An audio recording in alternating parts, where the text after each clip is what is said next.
This is Suraj Singh, International Professional Engineer, Civil, present again in relation to video project management in construction projects. Very significant issue for all grades of engineers, in particular civil engineers, mechanical engineers, electrical engineers, and also few architects. Very significant discipline on projects in profession of civil engineering and professional engineering in general. Very significant. Well, not last and not least is the beginning of professional dissemination of knowledge to budding engineers, which ambition I commensurate at this age when I am 65 years, keeping in view that our young brothers who have no exposure to experience should have knowledge, should have, you can say, understanding in advance in relation to fields. Not easy, not difficult. Just few glimpses of photographs I'm giving here for ready-made understanding what intention lies behind this video dissemination of field practical knowledge, just what sorts of drawings we should concern with, we should prepare for, and that is very, very important. I'll give you a glimpse of one more thing. I'll give you bad quality that's being done. You see, this is how bloody they store this steel. These are steel bars I have taken from some sites in Faridabad. How get they, these 12 meters long bars? They just bring it bent into, you can say, 180 degree and then store inside like in such rubbish condition. You can see yourself, this is what quality our people follow in Great Bharat. Unfortunate, really unfortunate. I'm sorry for this. But this is every project like this. There's no one to question, there's no one to check. And factories supply as clients require. And I'll just give another glimpse of that as well. And this is another photograph which is same but a little different one. You can say again this how storage dirtiest storage procedure of reinforcing parts. They just leave in open without any plastic cover, exposed to weather, exposed to rain, and this bent one, and see how storage, how rusted bar these are. If you see below pile, just rain for 1.5 hour or 15-20 minutes sometimes, and you see how these storage is done. And same, they will just straighten and put in concrete without any consideration of seriousness on this. It's really tragic and very, very tragic. And this is file that I'm going to again deliberate with you people, which is significant one. Last time in 2 or 3 videos I deliberated this, and again I am going to deliberate this just for your information, for your backup, for your flashback. I am showing you this so that you may recall, you may remember what we discussed, and all these pages on this book, and then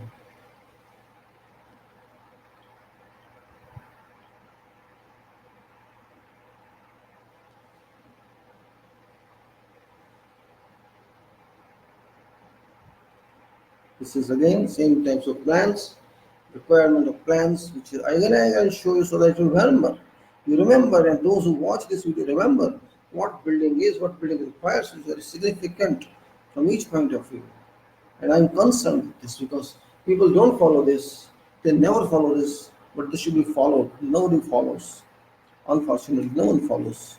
Qualified, illiterate, those layman builders, layman foremen, layman builders, promoters, and everybody Nobody bothers about these drawings. One or two drawings and building is complete and forget about architects. I don't want to talk about them because they never encourage owners and promoters and all those who care about this, and they just set clients and get drawings approved by authorities, and then their job is over. They think so. At end of the project, they just sign a certificate and they think the job is over. This is professional engineering responsibility in this country. How badly works are done, where there is no one to control, no one to supervise, and this is great Bharat. I am criticizing not country, I am criticizing professional people linked with that, which is my job as a concerned citizen of this country, as a concerned professional of this country. And this is about. Hello, this is Suraj saying. This is video for construction project management. Construction project management. The house. Construction project management. An overview. Not for engineers. It's for engineers and managers. Just part one. Project requirements.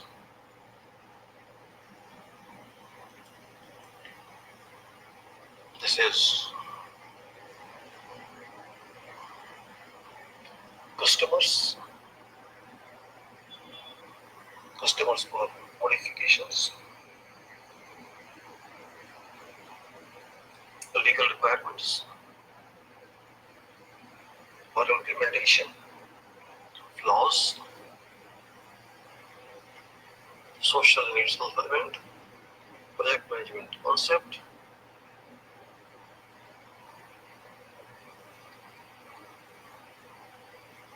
Project management objectives. Analysis to understand who are involved in civil engineering project management industries.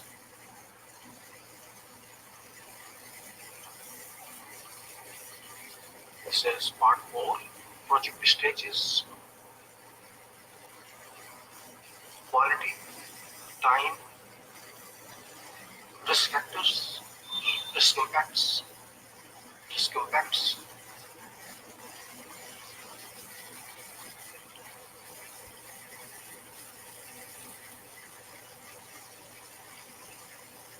procurement, communication, communication continues, then project stages,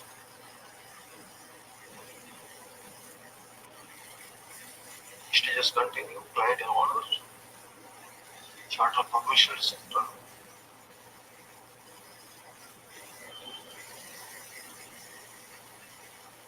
Implementation stages, part 8, updates, work changes, payment certificates, communications to stakeholders, engineers communication to client, part 10,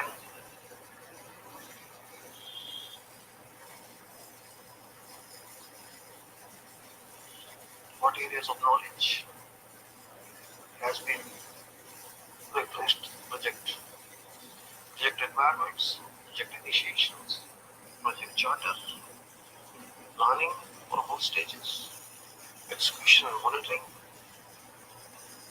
So what is that?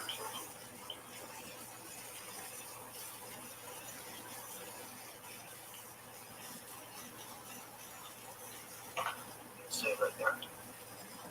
Just simply look at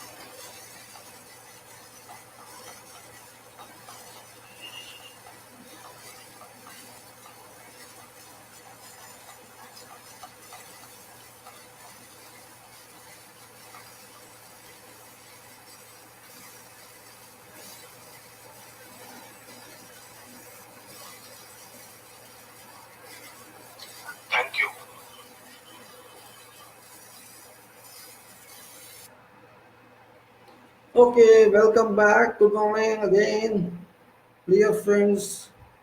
Borer again back to you. I'm Borer, boring person for you people. Probably you think so. Yes, I am a boring person. My subject is like that.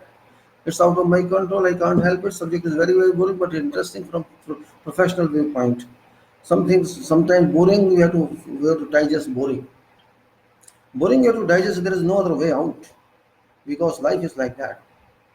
I'm not philosophically talking, I'm talking in fact. This profession of civil engineering, a profession without which nothing is possible in this world. I'm not admiring my profession. I admiring field, profession of engineering, profession of civil engineering. There are in general nowadays 15 disciplines, 15 branches of engineering, and civil engineering is one of that. But buildings construction and many professions and many projects, except few one, are dependent of many civil engineering branches. Consider example of building. Building is not a profession of civil engineering alone. It is a combination of various branches of engineering. It requires major involvement of civil engineering, structural engineering. Civil engineering and structural engineering actually are one, but from differentiation point of view, when there is a huge project, you may say civil engineering as well as structural engineering because 60, 50, 40% of element of a building goes to structural engineering. So it may be called structural engineering as well because that is a kind of higher study specialization, as well as civil engineering is a general specialization, general category, construction, design of architectural and buildings and spaces, whereas structural engineering is specific design of structural engineering, reinforcing bars, sections of elements in RCC building structure, as well as structural engineering, steel and precast concrete and pre-stress concreting. Whereas electrical engineering branch is involved for purpose of electrical supply, electrical distribution system in building, as well as electronics, computerization of building, systems engineering of building, building management. Building management is very specific term which I used a few up to 5, 10, 15 years back, and building management means services of building must be controlled from one location, and that is called building management control section, which controls each and every service that is provided to this building for serving its occupants, whereas mechanical engineering is required for purpose of lifts, extra elevators, fixing, design, and for air conditioning, HVAC ducting system, and chillers or package units and air handling units, all that is required in buildings from mechanical engineering point of view, and also known as discipline engineering point of view, because sometimes mechanical engineering is also in building is installable in buildings and known as engineering itself. So civil engineering is required, structural engineering is required, mechanical or AC engineering is required, or you can say pipe engineering is required, ducting engineering is required, or duct workers are required, you can say.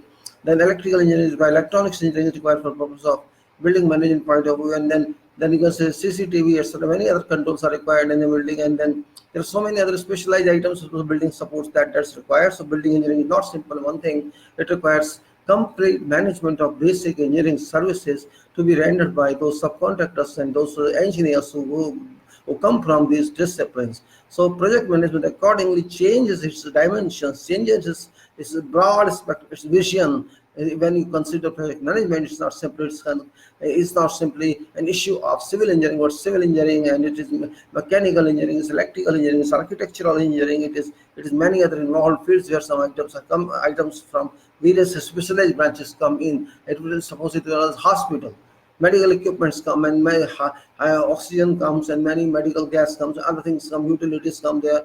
I suppose a 500-bed hospital, you have to take consideration the various buildings are there, OPD is there, you can say operation theaters are there, administration building is there, you can say hospitals are there, many other pictures come, service buildings are there. So external utilities are there, internal utilities are there, and you can say basements are there for utilities purposes. And similarly, the railway stations require something. There's a different thing that all these buildings have different types of. In offices, is ordinary building, and residential buildings are ordinary building. It depends. There are so many buildings.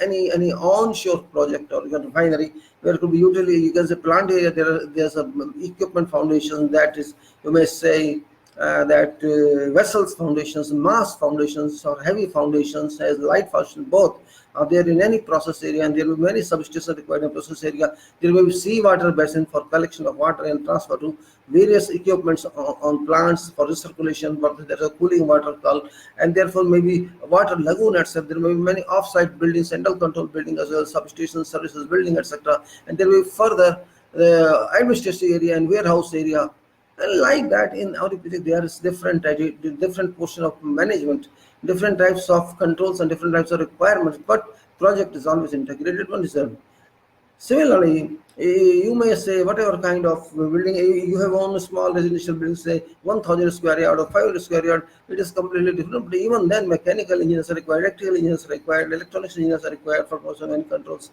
and civil engineers are of course there. So keeping abreast all these points that I just parameters, I criteria I just explained to you, we have to consider project management at this point of view, not simply alone that we manage, we just go to site, excavate, start foundations, then erect substructure and superstition, then say this is render plaster, doors, windows fixed. Now that is not project management, that is gossip management, that is layman management.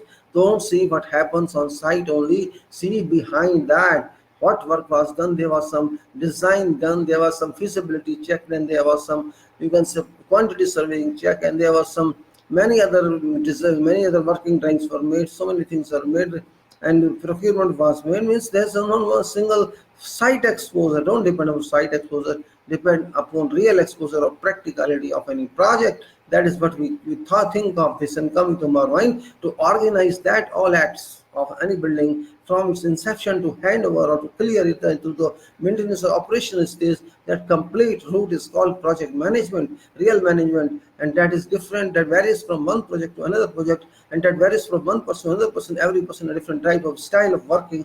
So it depends on individuality, it depends on team management, it depends upon material requirements, it depends upon what type of building it is, and it depends upon what actually you are. Project management is a very wide term, but very specialized term. Specialized in sense, books cannot tell you what you are going to do. Only site information can tell you, or your experience can tell you, or experience collected and gathered from other experience are collected. Books may help you, but not to the extent. Your own knowledge helps, your own understanding helps, and that is what's very important from project management point of view. Project management includes means design management, execution management, service management, you can say supervision management, labor management, work management, coordination management, so procurement management, then surveillance management, quality management, safety management, execution management, and public management, you can say consultant management, government management. There are so many types of involvements are there which must be understood well before jumping into any sort of conclusion.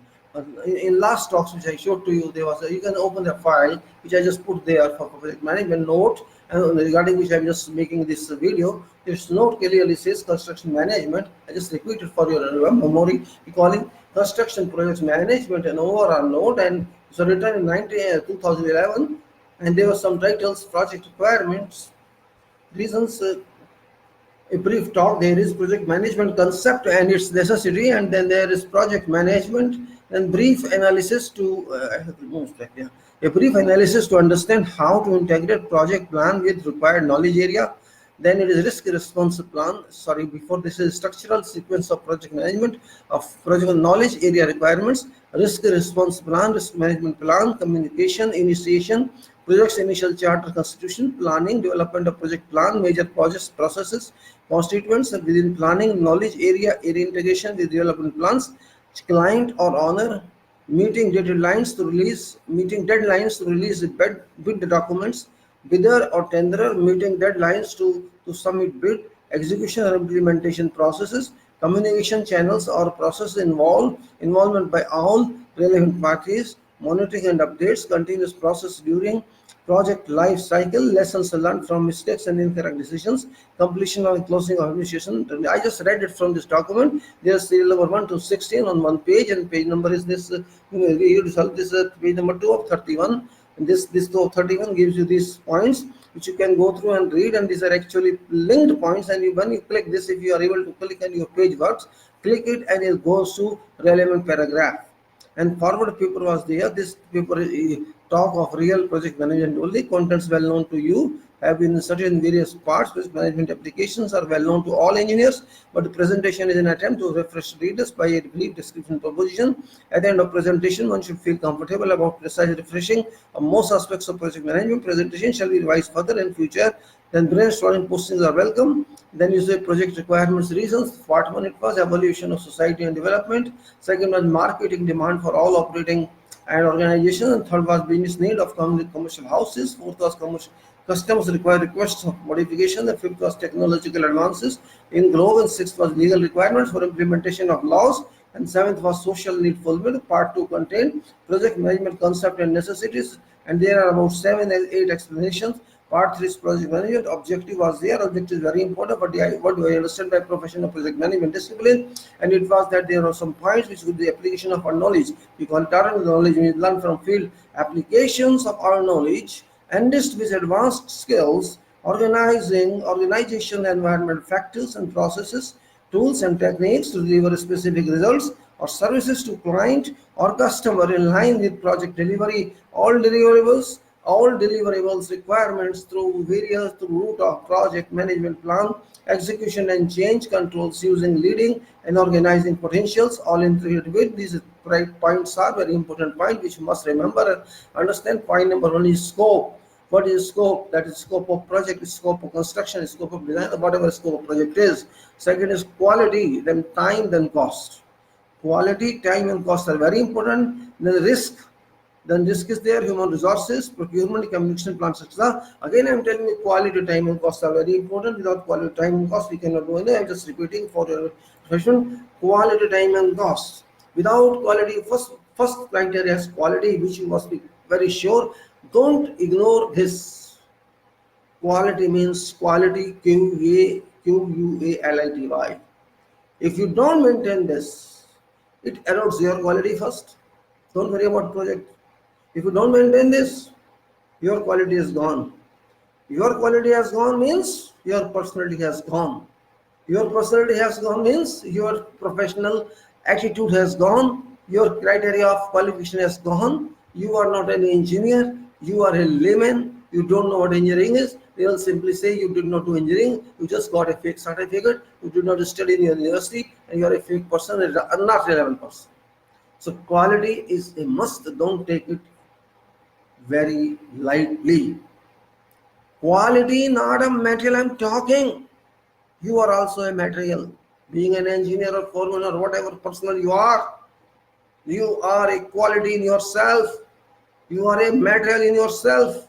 You are an equipment in yourself. You are a machine in yourself. You are a mind in yourself. And you are a worker in yourself. You are a manager in yourself. Can you prove you are that? If you cannot maintain these statuses, you do not deserve to be on site. You do not deserve to be on project.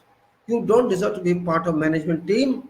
You don't deserve anything except kicked out from site. That's it. It doesn't matter what salary you're getting. It doesn't matter what respect you're getting. It doesn't matter who you are, but quality. If you can do it, if you can understand it, if you can produce it, that's right. Or else, nobody wants to see what type of clothes you're wearing, what degree you're having, from where qualified, just kicked out. That's it. Take it that seriously. Quality means quality. If quality means gone, you are gone, time is gone, money is gone. Triangle is triangle. Triangle. You know what I say? Triangle. Triangle. Trabhuj. Quality, time, cost. Quality gone means work is wrong. One is rejected. Work is rejected means material is rejected. Efforts are rejected, activities are rejected, time is rejected, time is cost rejected, project is rejected, and you are equally dead. Your project is dead, your reputation is dead, your efforts are dead, your natural resources are dead, everything is dead. These are very difficult terms. In understanding, article meaning is different. I'm talking of practical meaning. Be a quality person. Don't say my material was quality. No, not your material alone. System quality. You need a system quality for which we are fighting, we are struggling, for which IS 9000 was generated, for which Sigma was generated, for which many other descriptions are generated just because of quality production. Quality of not material alone, quality of human resources, quality of production, quality of procedures, quality of working, quality of actions, quality of rejections, quality of brief documentation, quality of detailed documentation, quality of dossiers, quality of complete management, and that is the reason we call it total quality management, TQM. Previously it was not management on I can say on basis of assumptions or on basis of assurances. No, now it's no more assurances. It is a must, it is a requirement, it is a criteria that has to be delivered. If you cannot deliver, finish. So projects are not simply projects now. Projects are demanding. Every project demands, and not only from quality engineer or site engineer or project manager, from head of organization. Head of an organization is responsible equally to a site guy to an extent quality is concerned.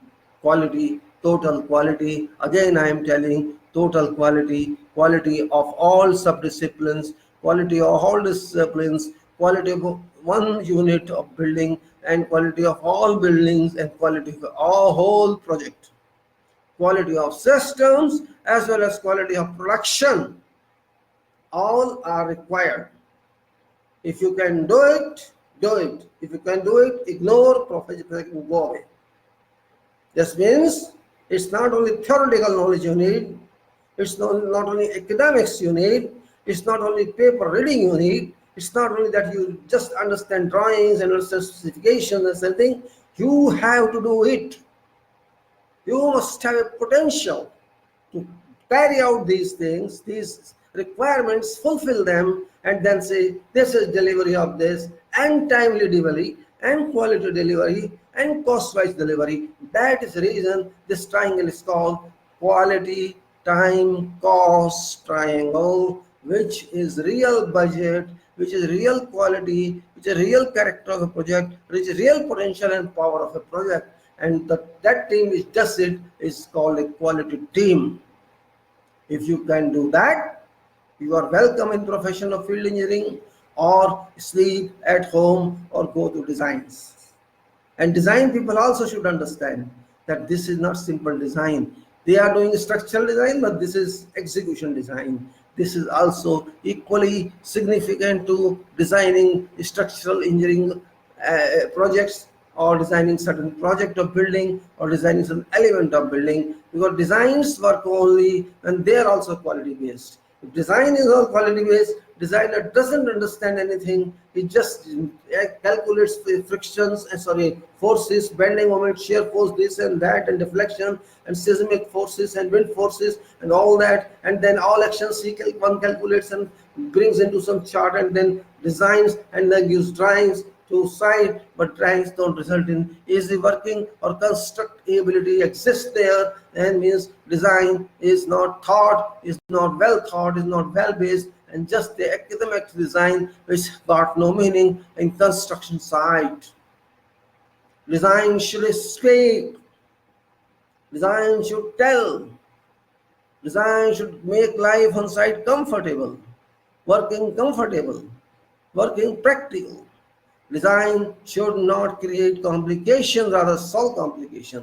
But often it has been witnessed that designs are not very well thought of, just issued and made by those, done by those who are knowing engineers, new engineers, even having degree, PhD, but they are not able to produce constructable designs for projects which require many clarifications, which site people cannot understand very well. They cannot have clear idea about what drawings speak, and there is mismatch. There is no lines, no we can say between specifications, codes, and drawings. So design must always be pragmatic. It must be done by some mature person. Of course, assistance of news must be taken, but site experience is a demand on designs. Without having site knowledge, one cannot do good design, because having site knowledge means having market knowledge, having field knowledge, having what type of material is available, what difficulties are faced, how working is done on site, how easy working is to be made, a collateral working, a coordinated working between design office and site office must be achieved to get a brilliant and rapid working method statement based on that drawing for site prosecution of site activities. Otherwise, your design may be done extremely well based on complete total thinking of academics and practicality, but site people might not understand what you wanted to do, intended to do, and they call you every time for clarification or send clarification memos which do not help project but add to time wastage and result in not acceptable quality. That is my intention behind this, nothing else. And I'll now go to what I discussed with you in this quality, time and cost, and then risk and human resources, which have been very important and already discussed, procurement, communication plan, and then it was a brief analysis to understand how to integrate project plan with required knowledge areas already done. And there are many paragraphs in this. What are involved parties we have done, and various parties. Again, if you wish, I can tell you there are 18. Okay, clients there, government client, private owners, all their security related projects are there. Local self-governance bodies. Number 4 is statutory companies. Number 5 is government companies. Number 6 is public-private partnership. Number 7 is non-government organizations. Number 8 is petrochemical industries. Number 9 is heavy industries. Number 10 industries of all sorts. Number 11 is real estate. Number 12 is housing of all sorts. Number 13 is commercial. Number 14 is institutional. Number 15 is contracting companies. Number 16 is private companies or entities. Number 17 is private promoters. Number 18 is private individuals. Then what types of projects are manageable? This is the government as client and awarding to contractors. Number 2 is government is a promoter executing self through departments. And number 3 is the organization executing self either for promotion or to meet market demands or to make updates. Then there is organization working as contractors for all classes and all disciplines. Studies have been made and feasibility studies tell what to do or what not to do for a project. Then there are many other feasibility studies paragraphs, and there are many other feed paragraphs which we know all. For the feed is front end engineering. I'm just explain again about feed. Feed is front end engineering design. Document publication defining thorough requirements of project designs. Technicalities involved in required specifications from designers as well as from contractors. This stage to technical and requires personnel with a specialty potential. Hundreds of decisions are required as policy of projects and designing a project again feed. The project directives accordingly or paragraphs are there.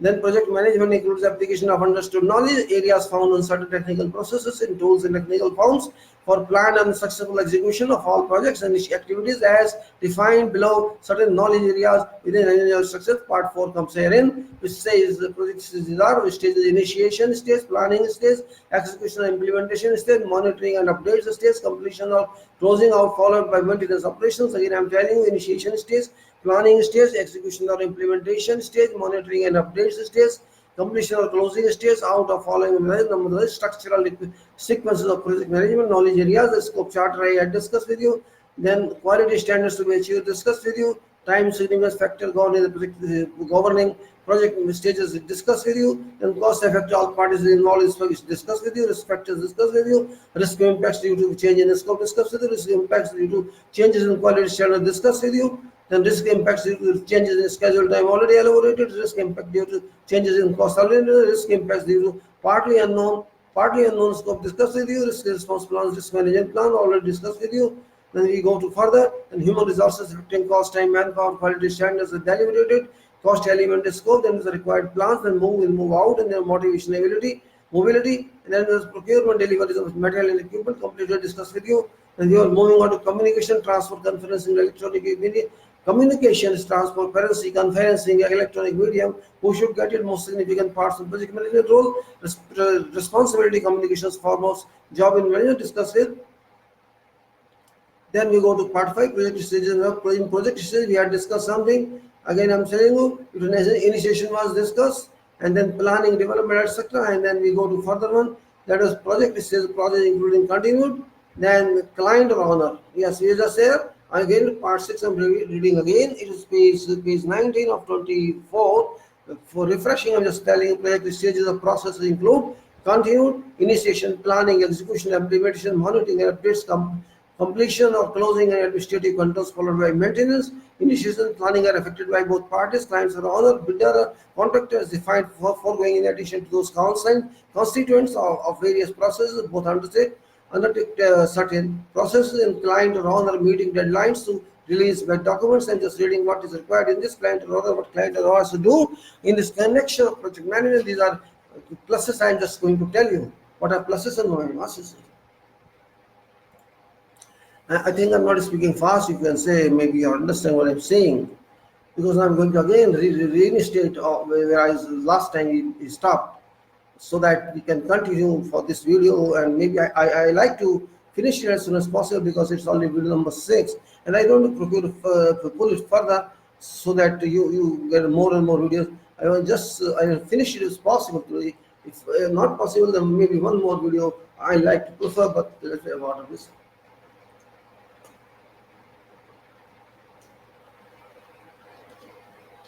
Yes.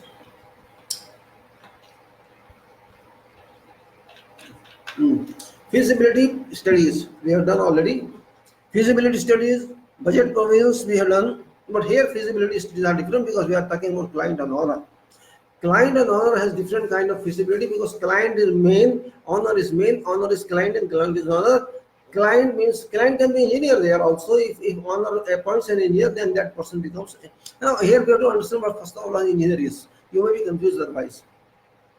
See, there are few terms in management of building construction or any project. Number one is there is a person who wants to promote something, who wants to invest money, who wants to take risk of that project, who wants to share all profit losses based on the project in future, as his personal or his organizational or his government liability. Government can also be an owner. Government can be an owner. You can say private company can be an owner. Private person can be an owner. Individual can be an owner. It depends upon who owner is.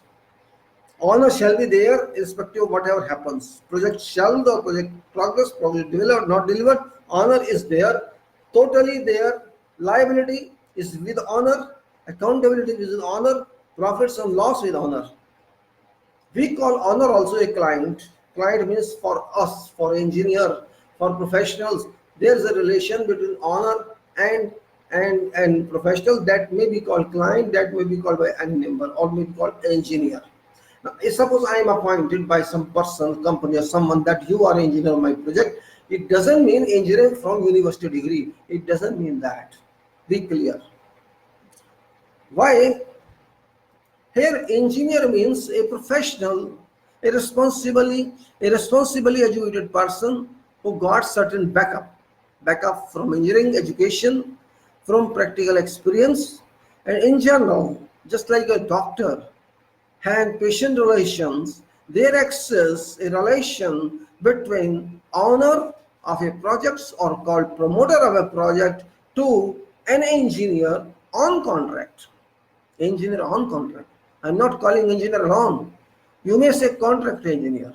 A person who is appointed by an owner to do complete work from budgetary provisions, or from even conception stage, or you can say from original stage to final delivery of project and operation and maintenance of that limit, is named or designated by appointment under management contract as contract engineer on that project, and this contract acts as management contract or services contract between owner as first party and engineer as second party to deliver that project to owner or end user, which is public. So this contract, known as management services contract. Management services means complete services of project from imagination stage to delivery stage.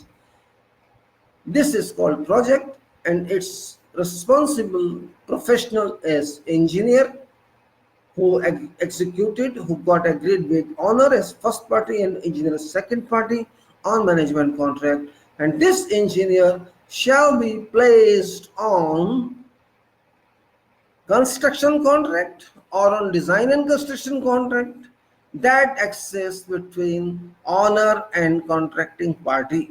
Owner is party 1, contracting party is party 2 on that construction or EPC contract which is for project. So there are two contracts. One contract is between owner and engineer, which is management contract, and other contract is between owner and contractor, that is called construction contract or EPC contract. This is main definition, prime definition. So here you may say there is again triangle. On top apex is owner and at bottom 2 points is engineer and contractor. This is what is basic fundamental definition of engineer. Again I am reminding, this is not engineer that is qualified one. It is an engineer appointed for a specific job for a particular project depending upon class of engineer and pragmatism or experience of engineer or specialty of that engineer. He may be a professional engineer, he may be a chartered engineer, he may be any other educated and experienced engineer to work on contract as engineer and take responsibility of complete activities, all activities being conducted on that project. This is basic definition. So there is a difference now. An engineer has two locations now. One location is one contract, that is management contract. That location is for liability existing between owner and engineer, means management contract. Engineer has to work as second party and take remunerations or fee from owner in that capacity, where owner has to give fees and demand where is my work. This is one contract where contractor does not come into picture. And another contract, engineer is also defined, but engineer is defined as an independent person. In management contract, that is a party, but on construction or EPC contract, engineer is not a party. Engineer is like independent authority. Engineer is though being paid by owner, but engineer is not directly accountable to owner. To an extent, activities of work are concerned, not payment. Payment owner has to pay, but supervision, superintendence, design, all activities, site supervision, other supervisions, contract management, contract applications, contract implications for every activity, engineer is bound to be obliged with. On decisions of disputes, engineer is acts as a judge, as an arbiter. If there is existence disputes between owner, because engineer has to certify, owner and contractor on construction or EPC contract, engineer's job is to resolve that. Though engineer gets paid by owner, but on that contractor of construction or EPC, engineer is independent person. No command can win him. No order can be accepted by engineer until and unless it complies under and per contract conditions and specifications requirement and design requirement and all other requirements that come on that project, they apply there. So you should be clear, don't get confused. Engineer as an employee and engineer as on contract are different parts. If you are employed as engineer, you may be engineer, may not be engineer, because you are employee. You are serving someone. But here it is service, contract service. It's not serving someone. You are bound to serve because you have a contract management agreement. You have a service management agreement. You are bound to that project and you are bound to that party, that owner. But in employment, you can change employment this and go to other one, then go to third one, then go to fourth. It's up to you. You are not bound anywhere. You are not bound for someone. But here, for that duration of contract, you are bound for that contract. That is difference. Engineer is something different, something powerful, more significant. Even engineer can deny what your clients, your owner says. because engineer has to talk within scope defined on services contract and on construction contract. Just for clarification, I give you brief you this one. This is very important. Confused situations should be clear for clarified. Now, all right. So we say this feasibility studies and then budget provisions plus feed documents plus with the contractual documents plus giving general and special conditions and definitions of risk such as liquidated damages, definitions of technological licenses, definition of transfer of titles for all procurements, design criteria or philosophies and safety requirements documents, quality requirements documents, bid engineering documents, bid specification documents, and bid bill of quantities.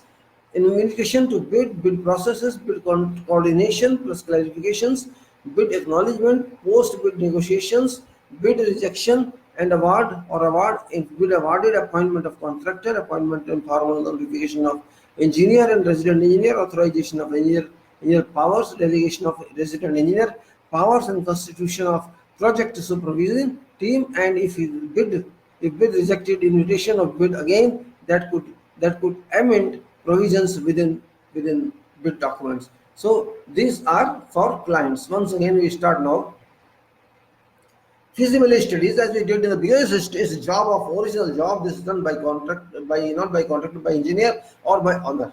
A team is appointed or a kind of commission is appointed. Technical commission goes to site, reviews all check, takes all papers or documentation, the survey is complete history of that project, and whether this land is area, location is fine or not, and this area is fine or not. Technical studies are done, then studies are financial, and then studies are design based studies, and area based studies, the scope of project based studies. If this project has to export something, how sea works, how beach works, how connections are there, how it can be done, each and every consideration is to made in that feasibility studies. And if it is financially viable project, it is technically viable, it is future wise viable, it is sustainability wise viable, environmental viable, then this can be called feasibility studies and feasible report. Feasibility report in line to what happens in 10 years and 15 years, what return it gets, and how it satisfies natural resources, how it's used and supplied to public. These all points require feasible studies. So this is just brief of that. Once your studies are ready and feasible, if feasible means it says that yes, it is possible, it is feasible, you can go through this project, you can continue this project, green cover is given, green light is given, then you can say, okay, we are going to do this project, what about budget? How much money have you? You have to find budget provisions, you have to see if we are ready, we are agreed, if we agreed from our party, from our partners are there in the company, or from whatever the government departments are there, or someone else are there, some foreign companies are there, whatever is there, we decide that feasibility exists there, 90%, 95%, 100%, or I don't know how much it can say, but it should not be 30, 40, 50%, 60%. Up to that, it should only consider the construction project. Then you say, yes, it is feasible, then we want to see if you want to do this project in 2 years, 3 years, 4 years, 5 years, or whatever limitation is there. Generally, 2-3 years projects is done, even in mega projects, because this is a rapid construction. Now, fast construction track projects, fast track projects. So we say, okay, how much money we need? That means budget comes in the picture. We have to maintain that budget. If you cannot maintain that, you cannot manage the budget. Leave project no use at all, or you have to take loan from rest. Loan from only the budget projects can move. So budget comes in the picture, and after that, we documents. We have money. We have decided we have to do this. We have money. Okay, we can do it. It's simply these two answers. This requirements of you cannot do it until unless you have design team with you, and design team tells you. Design team mandates that okay, this can be done by this design. There's a design philosophy, there is a design detailing, there's a design considerations, there are many options, many alternatives of design, and you have to select one best one for this project, money wise, time wise, and future wise, and life cycle wise. Means suppose the project life is 30 years, then in 30 years what benefits you are going to get, and what factors are going to spend, what money you are going to spend, time you are going to spend, efforts you are going to spend, what you got in return, and that is in this system. This is long term. When the life of this project here, 30 years, after in 31 years, you must have any good money to start new project or uplift that project, upgrade that project. This is what is called feed documents. Feed means front end engineering design. Again, I'm telling front end engineering design means a design which is not detailed one, design which is not collaborative, design which cannot be followed, but principles of designs are there, theories of designs are there, requirements are there, alternatives are there, directions are there. That is called front end engineering design. which is very important. Now let's go to bit contractual documents. Now because field is there, we have got 4 parameters. One parameter is feasibility study is here, which clarify, which we give regress and then you go ahead. Then you have budget money, so you go ahead, you have money. Then field is there, means principles are there. This project must be like this in line to this one, in this code and that one. It must satisfy that. The fourth one is gone. The field we have. This is all green signals we have got for 3 items. Then we have bid contractual documents. Once we have feed document, then we must convert it to documents of bid, where contractor has to fix price that I will charge this much, I can do this project. That's called bid contractual documents, giving general and special conditions. What are general and special conditions? There are certain conditions in every contract document, the bid document which says this. You can refer to this subject. For example, there is a Qatar general specification was there, civil specification was there when I was in Qatar, and they used to refer to general specification. In India, they refer to civil specification sometimes, or they refer to some other standard highest code. They refer to something like that. That is called general specification, which is applicable in general but not satisfactorily on some specific one. On some specific one, you have to find specific conditions. So this is what contractual document says. General conditions and special conditions. General conditions are for all contracts and special conditions are for particular specific project which is of that value. And then go to definition of risk. Once you have reached up to special conditions, contract conditions, then you say what risk factors are there. Definition of risk, such as liquidated damages. There's a risk factor. What is a liquidated damage? I explained to you already that there's a time limit given on every contract, discipline wise or stage wise or a total. That if you don't do this unit of project in time, you will be paid. You have to pay this compensation. Or if you don't do half of this, you have to pay compensation. If you cannot do the project in just 2 years time, the time that is there, you have to pay for this. And if you delay the project by your own management, mismanagement, they have to pay this much, and that part is specified as liquidated damages, and that accumulates up to certain percentage. In general, it is up to 10%. You cannot charge more than 10% liquid damage on any project, and that is the general practice. In some mechanical projects, there are 15%, versus civil projects, there are only 10%. If suppose there is a project of 500 crores, you cannot charge more than 50 crores. That's maximum limit, and per day charges are these. And there's a dispute also on that. Is a deliberation also. The arbitration is there on that, whether or not this extension is granted or not granted. If extension is granted, this is liquidated damage. This is like, because then you whatever number of the extension is there, you have to prorogue there, you have to relocate the date of completion, and accordingly LD is not imposed. LD is imposed only when there is a fault of contractors, a default of contractor failed to do something, and this made losses to honor on that project, because that project could not be commissioned in time, could not be used in time, and operation could not commence on that, and this use of own waste. That's why that compensation must go to that, and there's a predetermined level, predetermined amount. There's no need of any calculation, because it's defined in contract that this is LD, and if LD is not defined, then you have to calculate it otherwise. They normally value calculation, but you have to notify. That's important. Without notification, you cannot impose LC. LD imposition is not that easy. It's very, very difficult. And you must have kept all record. If you want to save LD application, contractor must also keep some records. And then we come to the definition of technical licenses, technological licenses. Definition of technological licenses. We have technology. Suppose there's a refinery, there's a plant which is under construction, then that plant gets technological licenses from the original one, and that license must be issued to client, must be issued to honor for future references, because there's a process ongoing. There's a project that goes on processes, and processes are based on certain designs, certain technologies, certain chemical composition processes, and that shall be used on the project. But you have no right to call it your sound. Either you take license and then use it, otherwise you cannot use that, or it is called copyright breach, it will call it. Yes, sir. It's important that licenses should be given to that company. We call it company. Company is different here in refineries or in plants, or chemical plants, somewhere else. Company meaning is different. Don't get confused with these registration companies. They're not under Competition Act, not at all. When there is here is an honor, for example, we say there is an honor on a building project, but in refinery project, the oil project, and some of the plant project, there is a difference. Government is honor or private sector is honor. Anybody can be honor, but a company who is working on that, or original honor that, who is completely liable for that project, for design, for implementation or execution, for operation, everything from initial stages of conception to operation stages, and continuously for whole life of that project. That organization is called company. Not only registered company, but real company. This is a technical definition, it's a contextual definition, it's international definition. An international company is this. It's not a registered company. No, don't get confused. There's company, there's contractor again. There's a company, like it's called actually honor, that is. For example, ONGC is a company, but that is another. Similarly, in our country, there are oil companies. ADNOC is there in Abu Dhabi.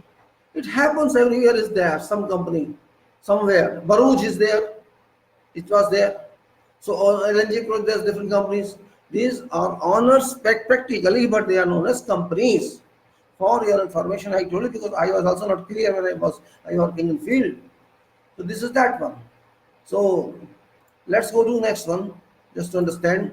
Licenses are granted to these companies by that international group which devised this process. License of process, license of technology.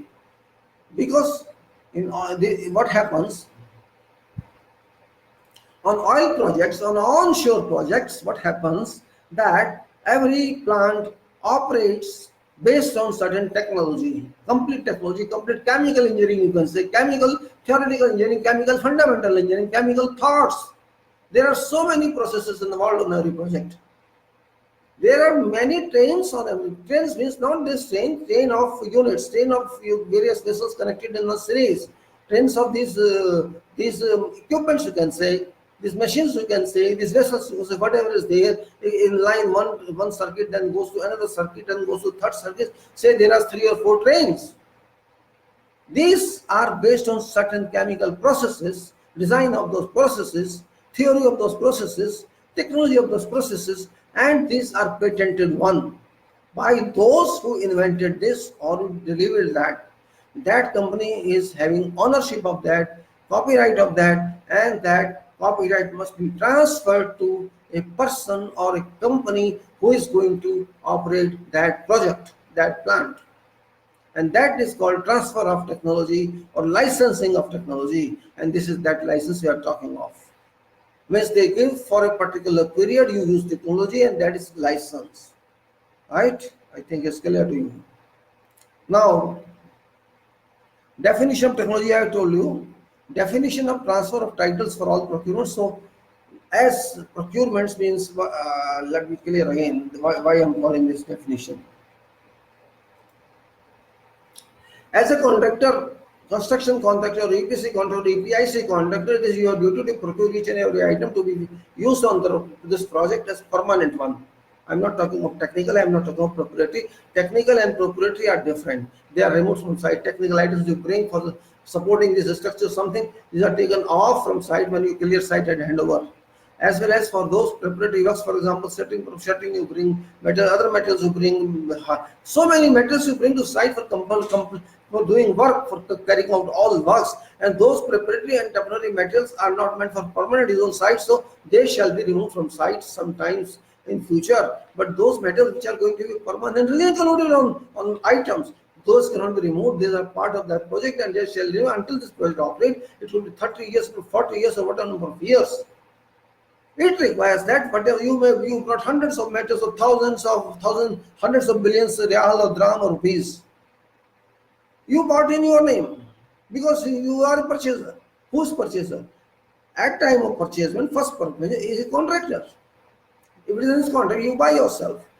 That purchaser originally is contractor, but that must be transferred to owner, to company, because it is company's property later on.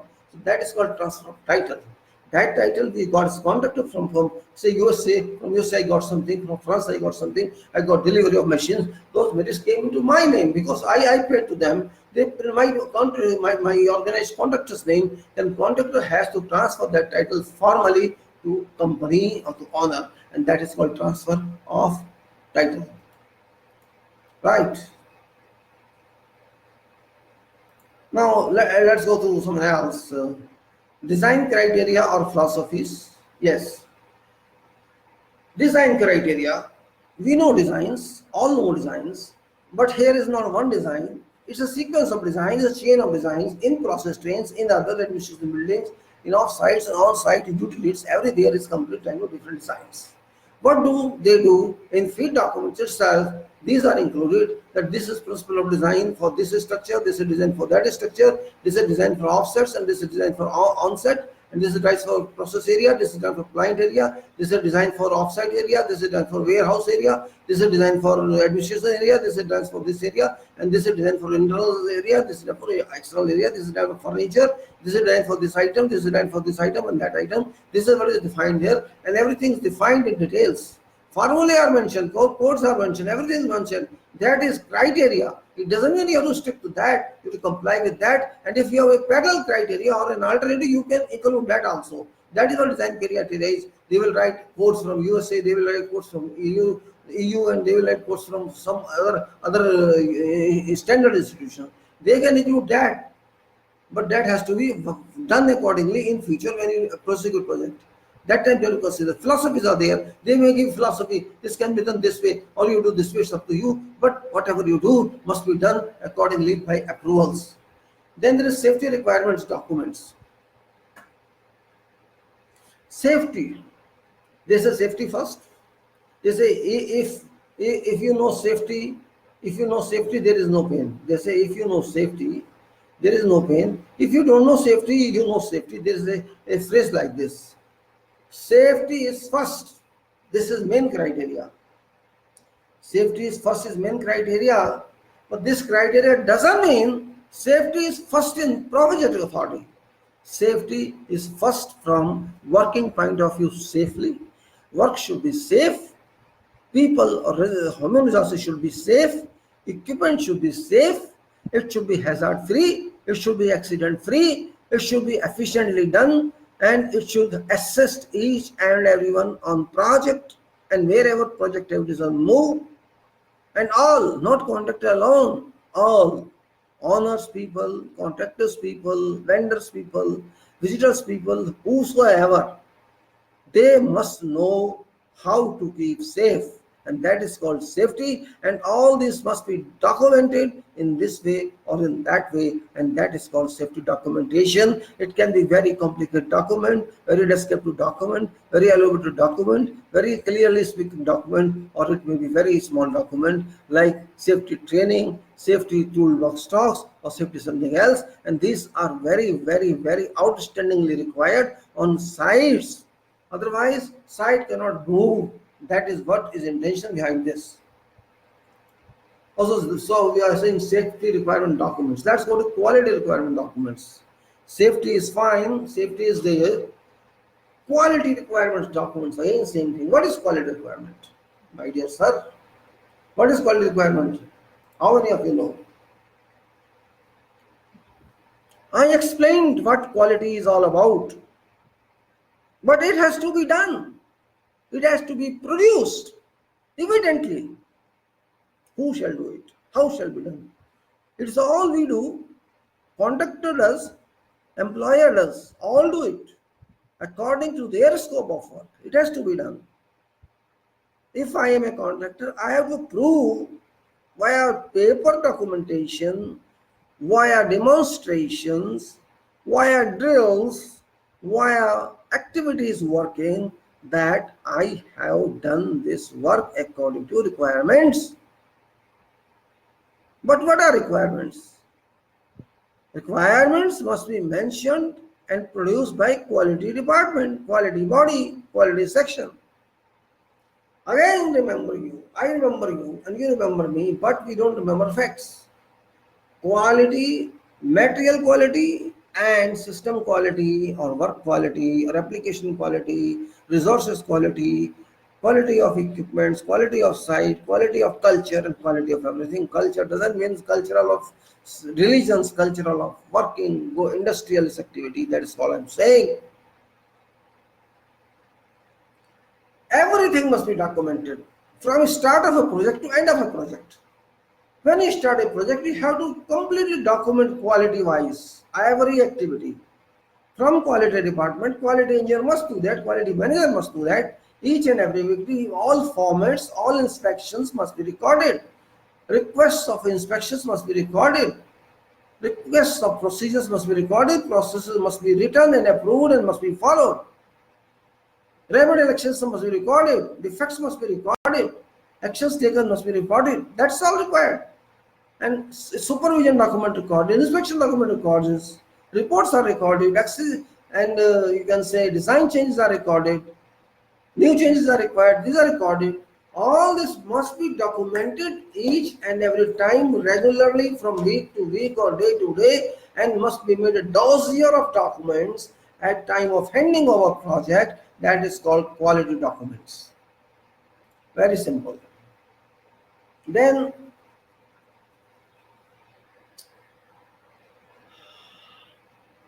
you may say that I am talking a lot and I'm looking a lot, but I am helpless. I have to do it. If I have to tell, I have to explain to you what I am doing. It is my job, and I have pleasure in that. Of course, I get tired, but is better to get tired than leave job.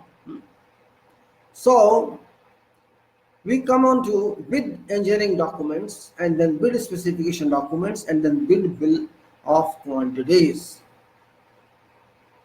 We are going to invite bid, right? Because without inviting bids and without awarding work tenders, work cannot start. Sure, either you start yourself as an employer, employ some people, and start working. If it is possible, is best one from project viewpoint, but it is not possible practically. It can be possible for small projects. Say for your custom guard houses, you can do it. Your custom some small toilets, you can do it. You're working on somewhere on small projects for small roads, you can do it. But for a major project like a plant, like a refinery, like major housing project, like major road project, it is not going to work, because there is no potential in any department, particularly in our country, or not only in our country, in every country, there is no potential at all. The government that can solve this issue. Because expertise is required, engineers are required, expert human resources are required, specific equipments are required, specific material imports are required. All that government cannot do. Government has no such system. They are government, of course, but they are government to manage. They are not going to do each and every study. And if they do it, they can do it. Of course, I am not saying that, but it's not that easy. Means they have to involve each and every body, and which is very difficult. Keeping all people together in government is like this, you break each other. That's it. In private sector, there's a passion, there's a profession, there's everything. In government, you break your fingers when you talk to each other and you do like this. Specialty is a must, professionalism is a must, quality material is a must, quality production is a must, quality working is a must, and everything is a must. Without that, nothing is possible. All activities must be there. Design must coordinate with site, site must coordinate with design, design must be based on design coordination, disciplinary coordination, architectural engineering coordination, structure coordination, structural services coordination, structural and other services coordination, and coordination among people, coordination among workers. These are all demanded. So, who shall do it? Can people in government do that? No. So, this means to invite bids, you need complete documentation of engineering. Engineering means, what is engineering? Engineering means what we understand? No, we don't do that. Engineering is, we have to completely go through, first of all, site. We have to see about site. I am design in charge of, say, any or government service or any private company or any corporate company, and I am given this project to compile, work out tender bids documents. I should know what I am going to do. First of all, I am given a file. This is project to start it. Your employer, your employee, your client, representative, and take care of this. You are a civil engineer. What should I do?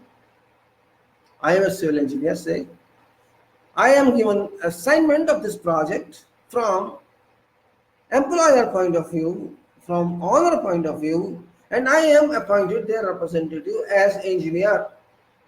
Shall I start and say, come on tenderer, come on contractor, start this? No.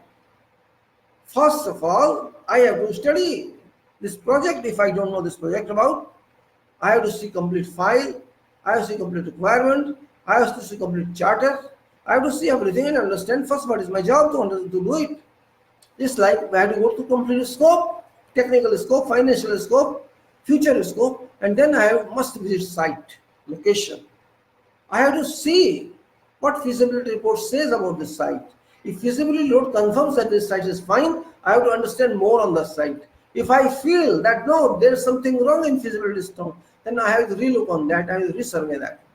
And once I have seen site, I have finished it, I visited that, I ask laboratories, metal testing laboratories, survey this site, geographical survey, technical survey, strategical survey. They have to do that before doing anything. After that, having got satisfaction from that, so okay, feasibility report is right, work is right, it can be conducted on this area, then I have to move further and to ensure, based on reports I get, I have to get these reports studied well, either myself or through someone who is expert on that field. I have to understand what future says about this. Future means what foundations speak to become or to be laid in this area. What foundations are expected? Are these expected or not? Or the substrata is fine or not? Is there water available or not? What seismic action says? What other action says? What resistivity electrical says? What resistance it has? But how many years old this site is? Whether it was a rock fill, or it was a landfill, or it was a reclaimed soil, or it was original soil, it is rocky area or sandy area, sedimentary area, or whatever it is, we have to see all that, consider all this, not that, and to our management of designs. And once we are sure that yes, we can do this, then we will further. We have got what? We have got a site, we have got a budget, we have got foundations details, sorry, not foundation details, foundation criteria satisfied, means soil is okay for this. Then we have to start designing. I cannot design alone, because design means a team, is a big site, and I have to do everything. In that case, we have to call some specialist, structural, not structural, engineer designs, means all discipline design team we need, and we start designing. We start designing, it will take 6 months, it will take 3 months, 4 months, 1 year, 2 years, depending upon market material availability, what market is. That designer and we in combination have to coordinate the market to see what machines are feasible, what machines are acceptable on the circuit, what equipments are required, and what are their performances criteria of the circuit. We have to call it, we have to design. There may be compressors of different type, there may be other equipments of different type, there may be vessels of different type. Those must give certain parameters. Something this is so much weight, this is so much vibrator, operating frequency this much. We have to check all that and consider into our designs. And once we say, apart from at first stage, it will be schematic design, but schematic design cannot be relied upon. Then we have to reach working design, so properly worked out designs, and that is what is required for purpose of issuing tenders. This is we got. After that, it's not simply this. We have to consider long lead items in that. If suppose there is a project of 2 years and one item says I will take 1.5 to 1.6 years for its procurement and manufacturing, its procurement, you can say is delivery to site, you have to consider it again, that if it is a 2 years project and 1 year and 8 months shall be consumed by this item to procure from manufacturer, this can't be managed by contractor alone. Because at this stage, before tendering or after issuing tender, we have to place order. That may be a condition requirement, and that we have to do. If this is long-term item, not only one item, there could be many items. That takes time. So we have to do that ourselves on behalf of contracting party, whichever it may be in future. Then we, after getting designs and everything on a not on detailed basis, but even on assumption basis or in a consideration basis, we have to know what quantities are required on this project, and for the immediate quantification, either directly or through that person, designer, and we have quantities. Then what specifications are best for these items? We have to see for each and every item, the design, an item, and machine, and equipment, everything, what best specifications are. American specifications are better, or European specifications are better, or general specifications are better, or other specifications are better. We have to screen out specifications, consider them as project specifications. We must decide which specification we use for general specification. Let us say Qatar, of course, Qatar specification we apply, or European code, or we apply, or some other code we apply, and we constituted a chapter on that this is what we are going to general specification, this is our project specification, this are this special specification, this is what we are going to say, and this is generally over. Then we have to say contract conditions are over, specifications are over, design is over, and other limitations we can create there, which performance bond we need, what tender bond we need, and what payment system we need, and how we want to compensate to that contractor, and what we expect and what planning we have, how we want this project to move. All this we have to say whether it's one goal should be, or 3 goals should be, or we have to chart out phases of this project, Each and every consideration we have to do under this consideration, that's called planning part. And let us say we divide this project into 3 phases or 4 phases, and according to which is the priority of this phase, this is the first phase, or this is the second phase, or this is the third phase, and what's cost funding on that, and each and every criteria prime is over. Then which delivery dates are there, to consider that, and that is called package of documents. That is called what we want to say. That is document must be released as bid document to various parties which we have shortlisted there. After that, I think I am speaking loud, I'm speaking fast.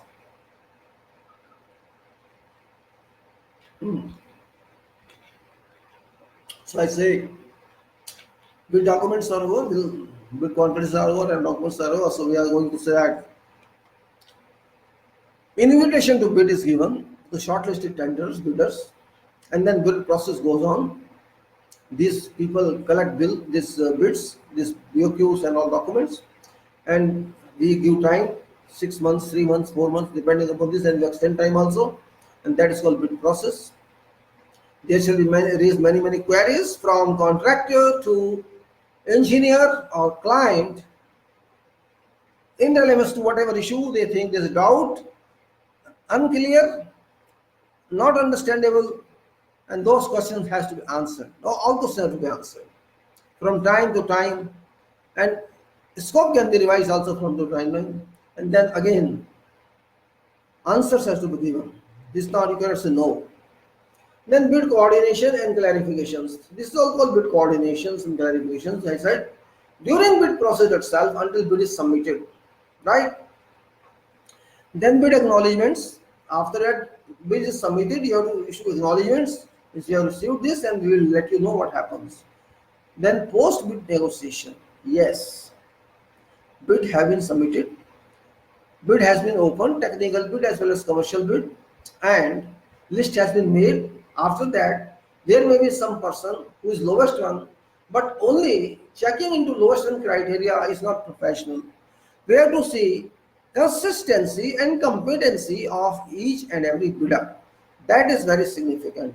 If lowest bid is there, but it doesn't seem that that person is very competent to an extent this project is concerned, it doesn't matter if that is considered as well in addition to other one is considered. It is like that. Don't reject this, but reject at a later stage when you see that there is no meaning. Reject or award, it is up to you, up to engineer, and how it is managed, that's up to that one. Then it is, now we consider if it is awarded. Yes, it has to be awarded to someone until that the bid is cancelled. We awarded. The further titles are appointment of contractors, appointment of formal notification of engineer, resident engineer, authorization of engineer pro, delegation, resident, this all that is there. And let us say a brief talk on that as well.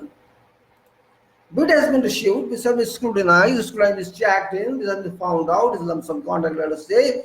We shortlist the three parties, 3 contractors, and we at end we negotiate with all of them, and one we agreed with, the other one is kept as hangover, a standby party, but first one which we are going to be happy with, we issued letter of appointment to that bidder based on complete negotiations, and that appointment letter immediately is released because contract execution will take time. So for starting of work, that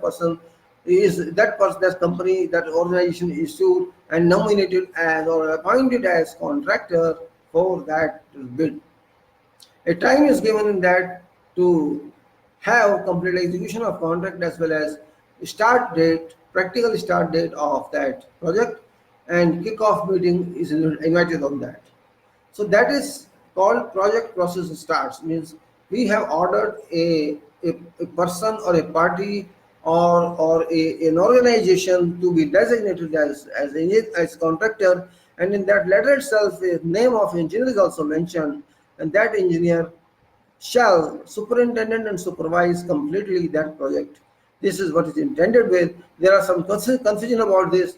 They say letter of intent was received later on, so letter of intent is final contract and not agreement.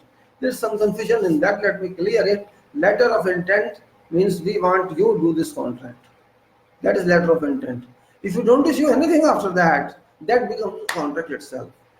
Otherwise, you have to issue one detailed detailed contract after issue of letter of intent, and that contract must be signed by both parties, and legally signed means it should be executed formally, and that is called contract. It is not necessary letter of intent should be valid that time also. It can be removed as letter of intent is no more, or that is valid only for that date purpose or cost purpose or the purpose. But letter of intent is issued because there is no execution of contract, and contract work should be started immediately, and that brief letter is given to contractor's award letter, and that becomes a part of your contract later on as an integrated documents. This says what? This says this person is our engineer. This authority shall act engineer on our behalf. In that letter of intent, it is mentioned, it is included. It is instruction given by owner to contractor that we are employing this person for your work, and you have to report this person in all contractual matters on this project until further notice comes. Means this person is appointed as engineer for whole project until that person is not removed from site. So engineer is there. What we got? We got engineer, we got a contractor, we got already one employer or owner, whatever it is. Project is big. Say 500 crores rupees, 1500 crores rupees, 2000 crores rupees, or dollars, or reals, or grams, whatever it is. It's so big. One person cannot manage it as engineer. We need some supporting staff for that person to do this project. Supporting staff is required. This engineer is contractual engineer, defined in contract document, defined in that document, which shall be executed between owner as client as first party and contractor as second party. Employer first party, contractor second party. This is called engineer, and that is called owner. Both are there. They will find some contractor, and contractor is there. This is that. These three people have to work together. But again I am saying, obligation is for contractors to completely hand over work after doing. Obligation for owner is to pay money as cleared by engineer on running payments and final payments, and responsibility of engineer is to have complete responsibility of superintendence and supervision of this project being installed by or being worked upon by contractor. These are duties. So what does engineer do? Engineer has got a legal right that if engineer thinks that the job is big, work is big, he has to draw support from market or from whatever source, or even request this company to give some staff for this item.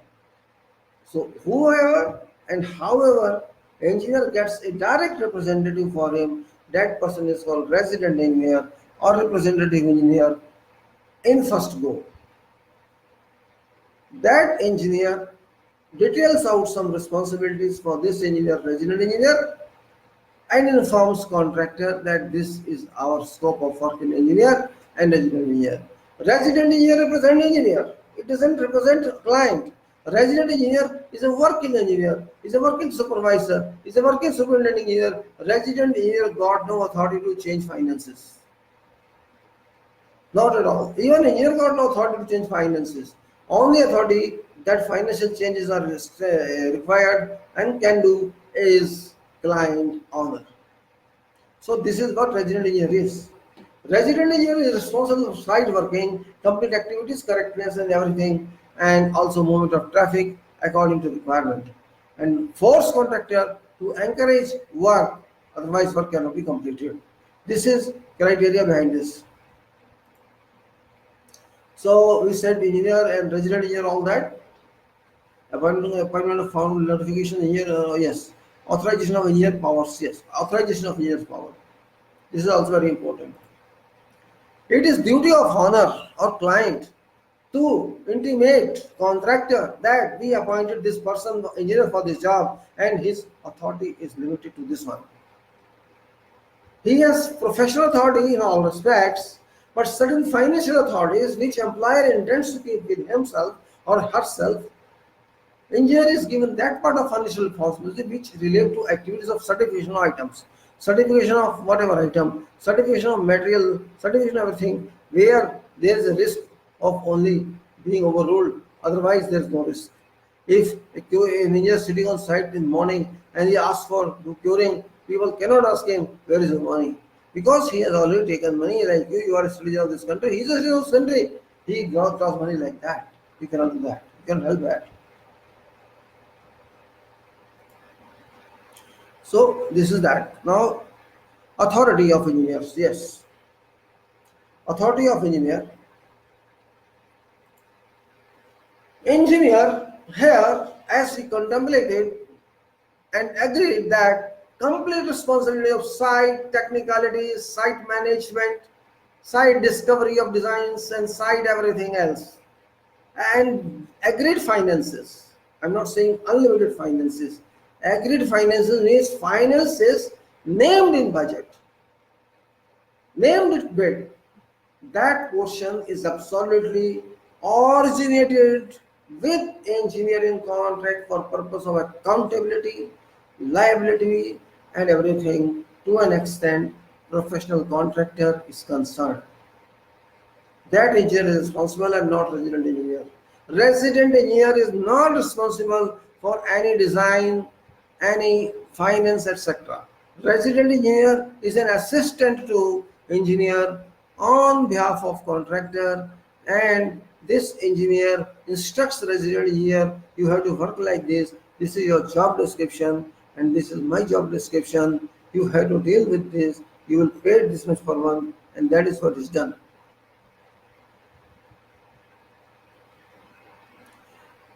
Engineer is responsible for complete supervision site through resident engineer. Engineer cannot say I am not responsible because resident engineer is working on there or his staff is working on there. Resident engineer is a support to engineer. Whatever item in case resident engineer accepts, which is not correctly done, which is against the specification, which is erroneous, engineer has full authority to reject that, even though resident engineer accepted that. There may be question, why did he approve then? Yes, he approved because you did that. You means contractor did that. Lump sum agreements clearly says whatever is done by contractor on site as a part of operation of job or as a part of execution of job, as a part of implication of any item, as a part of implication of any activity or a unit of activity or a combination of many projects or combination of many foundations or combination of many buildings, each and every act is under responsibility of contractor, not under engineer, not in engineer's responsibility and not in our responsibility. It is contractor until contract is handed over and warrant is covered, that he is released of this responsibility, he is absolved of that. Contractor is responsible, 100% responsible for specification accuracy, for execution accuracy, and if design is part of contractor, for design responsibility, even though it is approved by resident engineer or even though it is approved by engineer.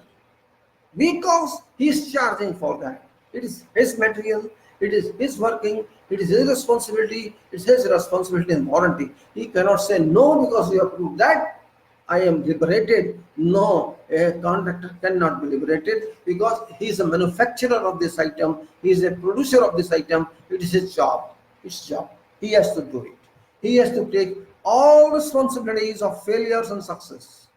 All responsible successfully serving or unsuccessfully serving or collapse of a building or distressing of a building or deformation of a building or whatever structure is done, every responsibility goes to contractor, and contractor is not relieved of any responsibility even though he is approved by resident engineer or engineer itself. They are helping you, contractor, we are helping you. You are our contractor. We are helping you just by inspection, just by superintending, just by supervision. We are just making sure that whatever you are working, you are helped to. If you miss something, we tell you, no, contractor, look at this also. This is your requirement. This clause you are forgetting. This part of specification you are forgetting. This is in the job. This is in your scope. We are here to help you. That is help or assistance only. That is not a responsibility cover. So experienced contractor know it very well. Problem comes in when new guy comes and he doesn't understand what contract is, what specification is, whose responsibility is, what account says, what law says. These people don't understand that. That's only a problem. Otherwise, there's no problem. Contractor means professional contractor. Contractor doesn't mean layman. Professional contractor has same power as resident engineer and engineer because both are parties on contract. You are a contractor. There is an owner. Owner enters into a contract with contractor, but owner is supported by engineer for contract purpose, for technicalities purpose, and that is the principal requirement here on contracts. So first party and second party. First party is owner, second party is contractor. First party is owner, second party is engineer, another contract. So when you are a party to contract, you are responsible. You are a specialist person, you are an experienced person, you are a professional person. That is the only reason we awarded you this contract, or else we would not have awarded you. If you are an expert, you have to do work. You are expert, you have to do correct work. You are paid for that. You are paid your contract money, and you have to do it right. That's all. That's only exchange transaction, nothing else. If you cannot do it, we will cancel your contract. We will bring someone else and compensate you, or you compensate us. It's like that. So simple. So responsibility of contractor is he has to work each and every item. Responsibility engineer has to supervise, he approve through resident engineer each and every item. Superintendent and surveillance it, and that's it. Ensure what work is done, certify what work is done, and what payment is due. Ensure the work is being done according to requirement of contracts, according to requirement of quality, according to requirement of convention, according to requirement of industrial good practices. This is what one engineer and resident engineer must look into. Everything going to site or project must be approved by engineer and resident engineer, but that approval does not mean that contractor responsibility is removed, is over. No, it cannot be. Contractor cannot be relieved of responsibilities only until guarantees and warranties expire, exhaust. So this is what I said. When come on further, authorization has given you, powers are given you, delegation of resident engineers power I given you, constitution of project supervision team. Yes, constitution of project supervision team. And also powers, I just said delegation of powers. Now,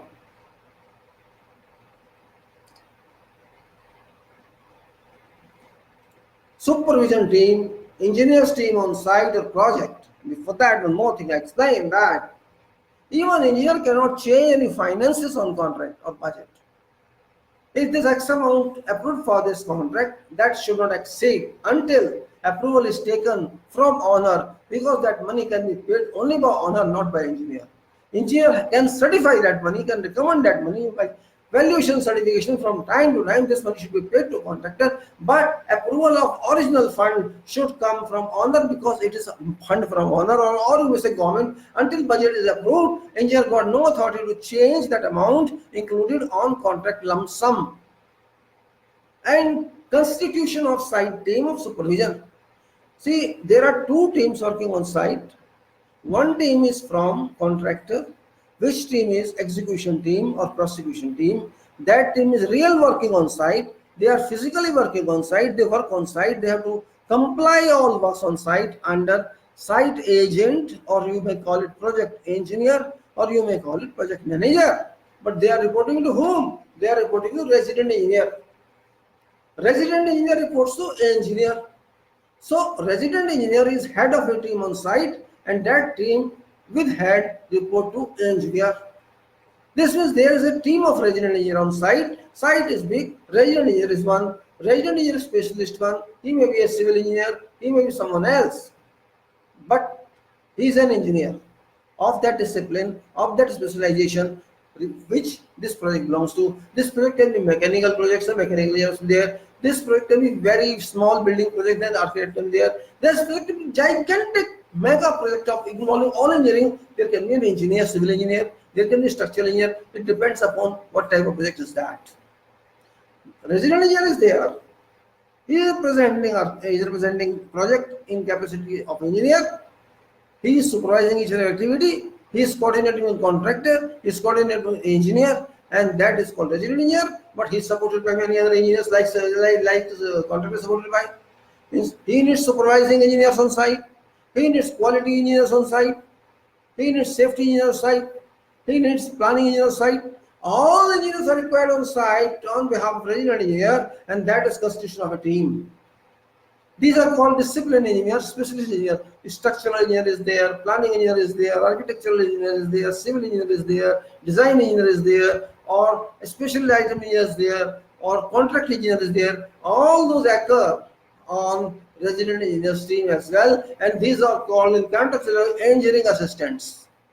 In contract language, on contract terms, these specialist engineer, discipline engineers are entitled in contract as assisting engineers or assistant engineers or assistant professionals on that project to supervise and to superintendent and certify that project is being done accordingly in compliance to project requirements of designs, drawings, and specification. So this is team of resident engineer for engineer. Let's go further.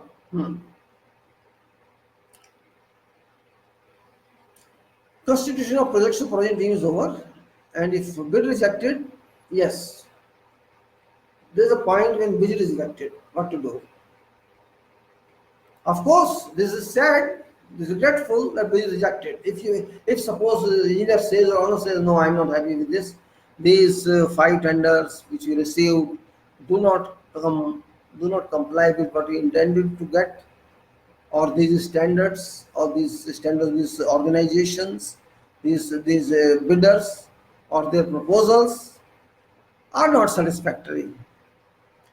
Cancel this. We reject this bid. They can reject, no problem. Engineer or owner can reject bid and call another bid.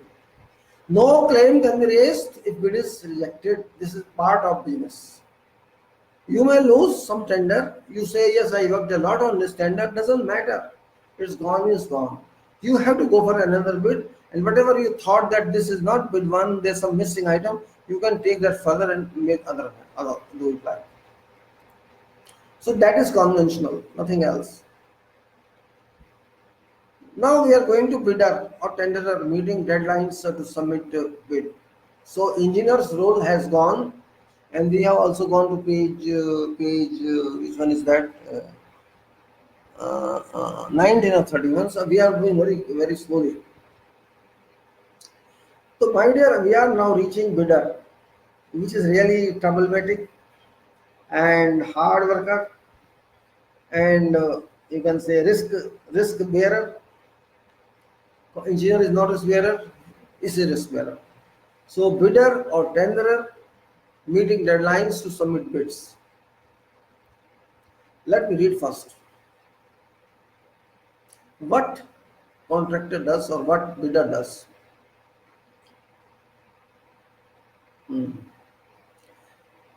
He starts with charter formation. Charter formation process, we discussed before what charter is. Charter means complete detailing out. That was charter from owner. Now it is charter from contractor. What contractors think? I have this bid. First of all, review whether it is for me or not.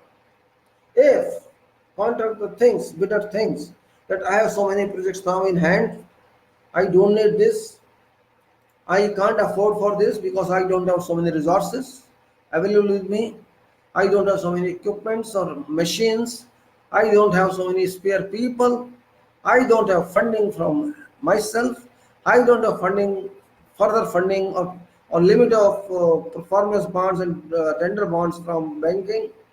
I am not having that much now, and this bid will not give me that much money which I expect. If I have everything with me, I want more profit. If I rise 10% more, my bid will be rejected. So it is what internal story is, whether you want this bid or you don't this. They simply say, it's not for me, it's for no, I don't know this. Okay, it's not for you, go for a bid. Some law says you return that bid if you got that document, or else you will not be paid another bid. But this is not very harsh and fast. So that is what we have to see. This bid is for you or not, and for that is charter required. You have to write this in somewhere, put some report, is file this. What was reason that you rejected that bid? You got it fast, you paid money, got this document, studied it for 1 week, reviewed it, did everything, check quantifications, check what profit made there were, but then you saw we have no time for this. Sorry, we are occupied, overoccupied. So you may reject that. It's not a big deal. It's nothing very important. If you don't reject it, there is a charter. Simple. So charter you have to make. Charter means all the scope you have to take into that, quantities you have to take into that, specific conditions you have to take in that. This is what is required. And charter you have to frame what you want this project give you back. So charter formation is there. Response to bid documents, yes. If you want to continue bid,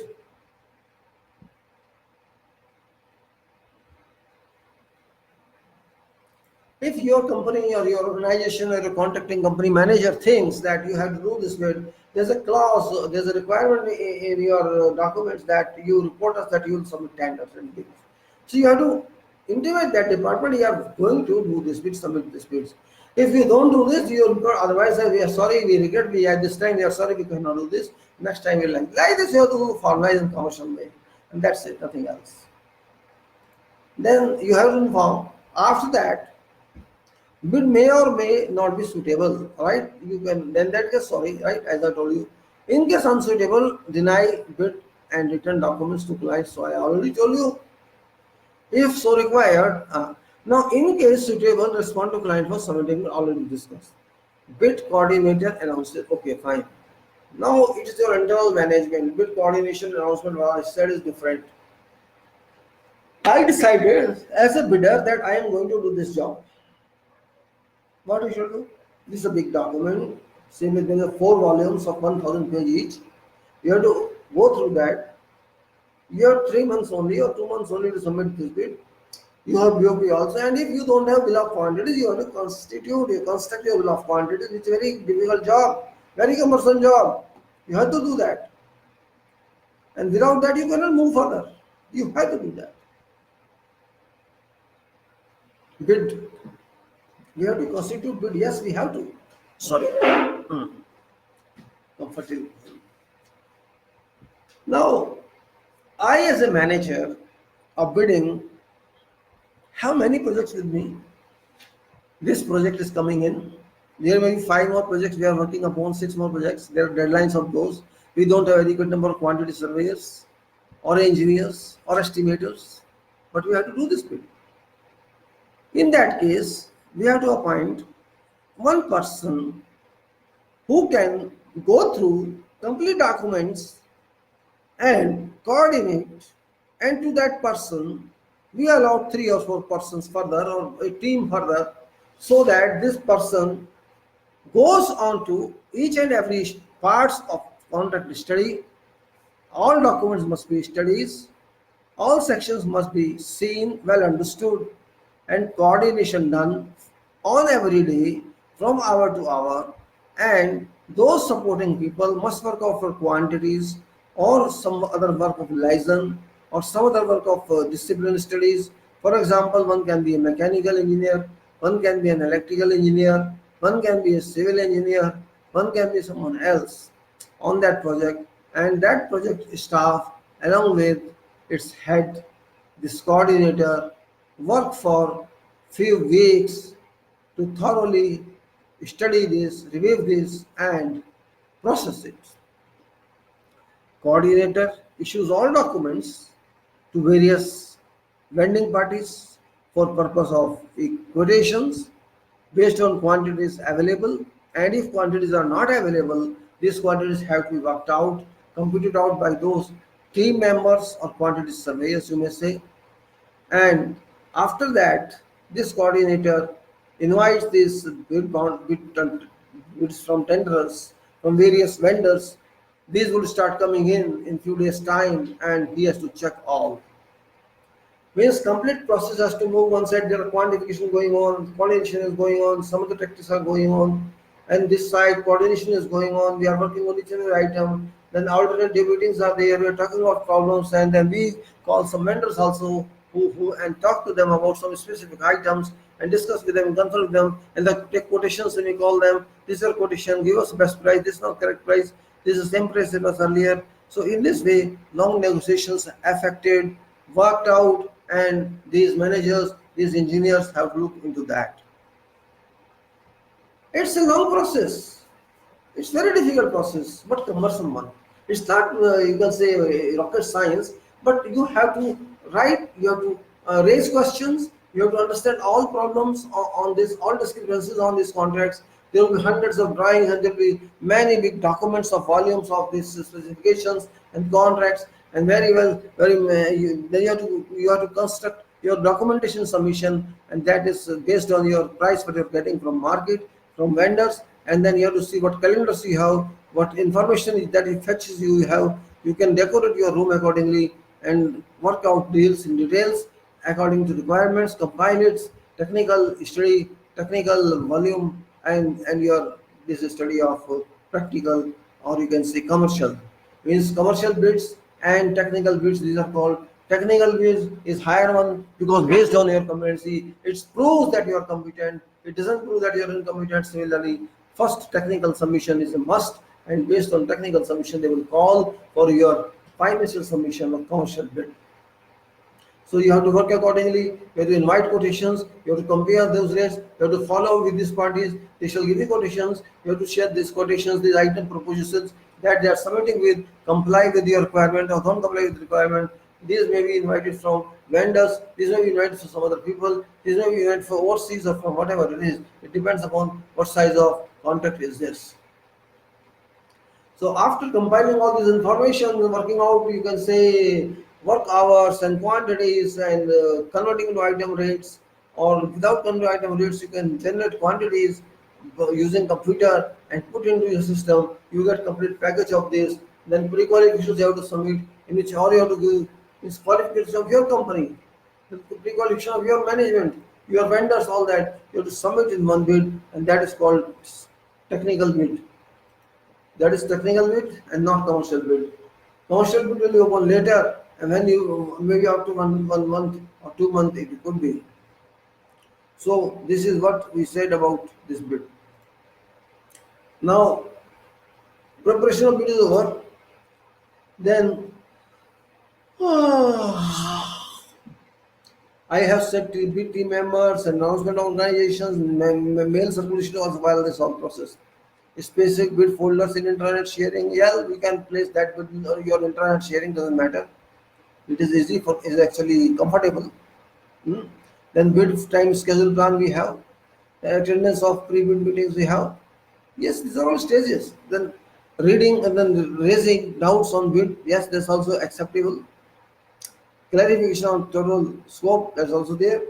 Design issues and probabilities. So once again, I did this for your information that what we are going to do about is this bid. Just for some points I discussed, I written on. Maybe during speech I missed that, and yeah, I'm feeling what I'm wasted. 31 degrees.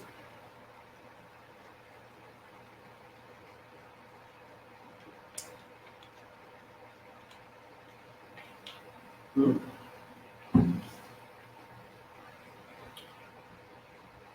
Okay. Hmm.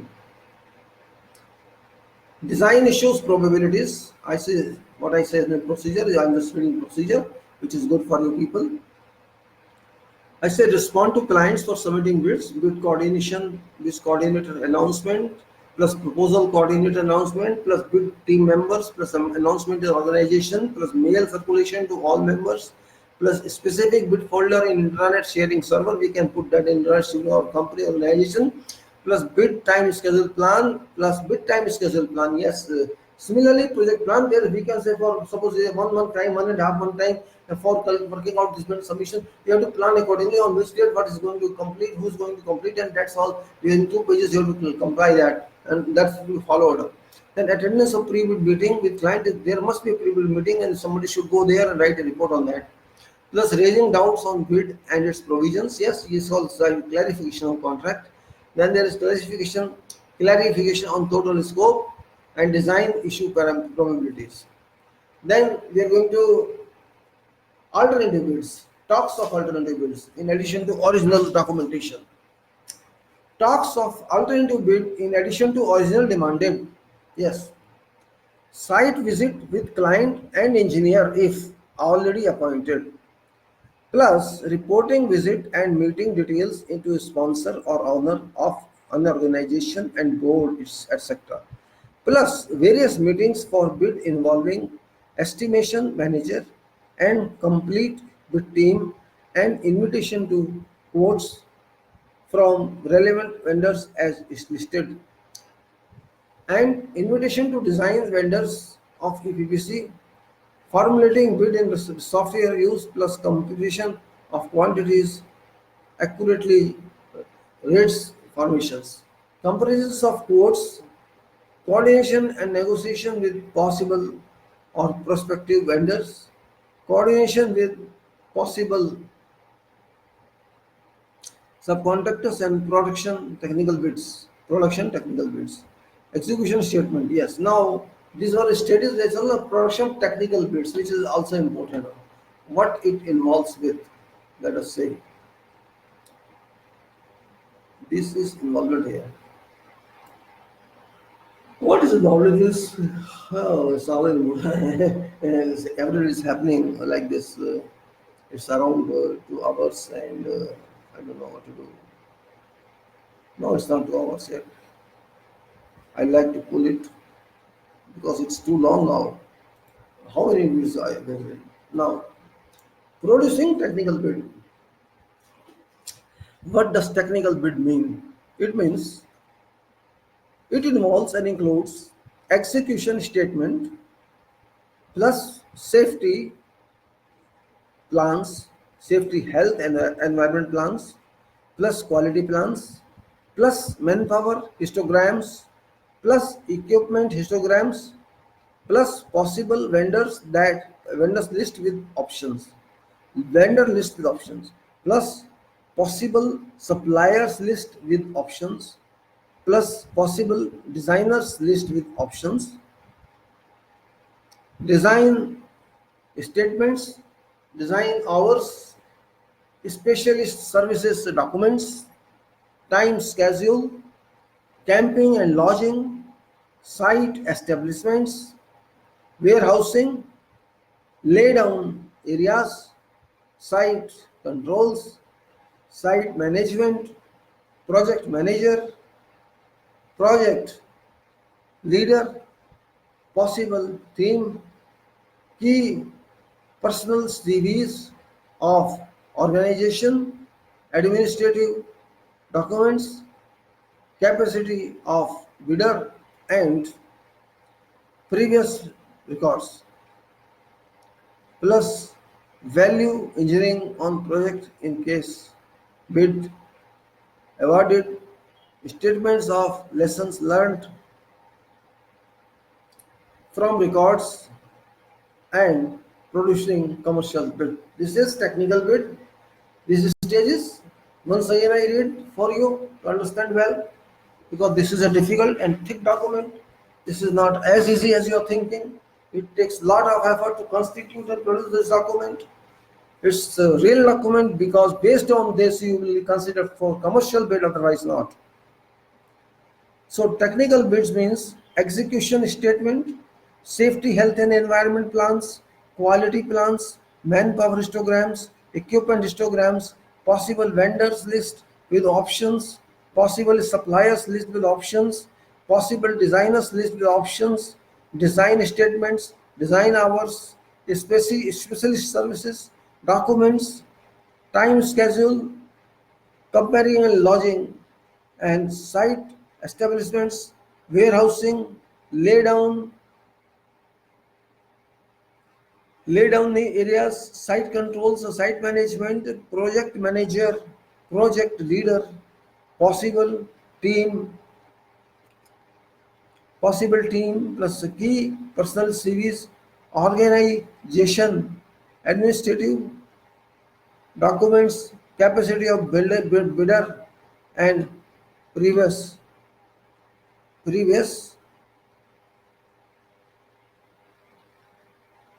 projects records and value engineering or project in case bid is awarded, statementship of business lessons, statements of lessons learned from records and production. Now, commercial bids, we are going to commercial bid. It involves direct costs, indirect costs. It involves marks up, additional value to client if awarded, balancing bid amount, and conferencing on parallel bidders or rivals, generating their weak possible their generating their weak points in bid, innovative technologies to be utilized for alternative bid, submission, bid review by sponsor, final documents submission electronically, and bid submission in hard copies and soft copies as required. Once again, direct costs, indirect costs, marks up, additional value to client if awarded, balancing bid amount, and conferencing on parallel bidders or rivals, generating their weak points in their bid, innovative technologies to be utilized for alternative work.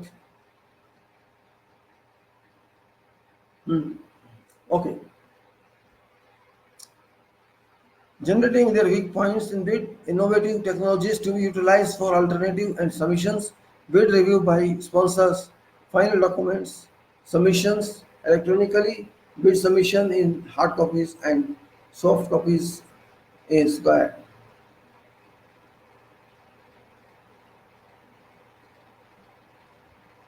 Now we come to part 7. It says project stages and processes include, which is that project processes are same. Again, I repeat for you: initiation, planning, execution or implementation, monitoring and updates, completion or closing, and administrative controls, followed by maintenance. Execution or implementation are also affected by both parts. Client, client or our owners and contractors both undertake certain processes.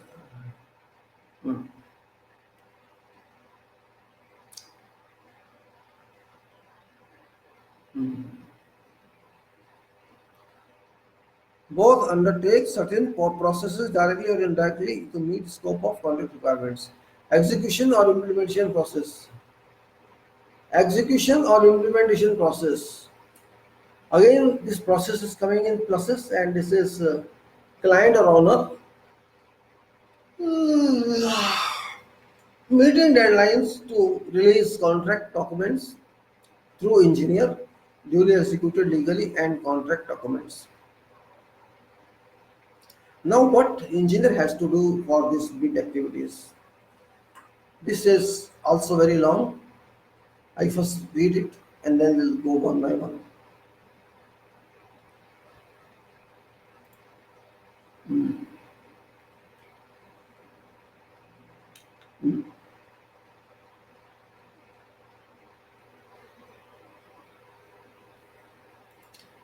Let me read first.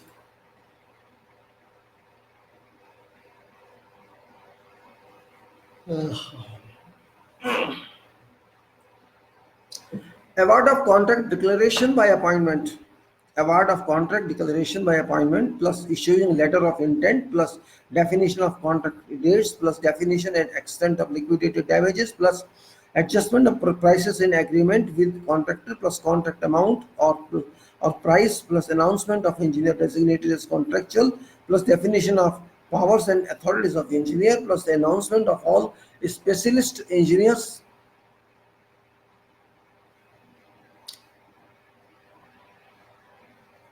So all specialist engineers, and in case again engineer is from England, is from engineer is from client engineering department. Announcement of consulting engineers, date of kickoff meeting plus date by which all contract consulting engineers plus date of kickoff meeting plus dates by which all contract documents to be issued, appointments of date of site handover to contractor, dates by which remaining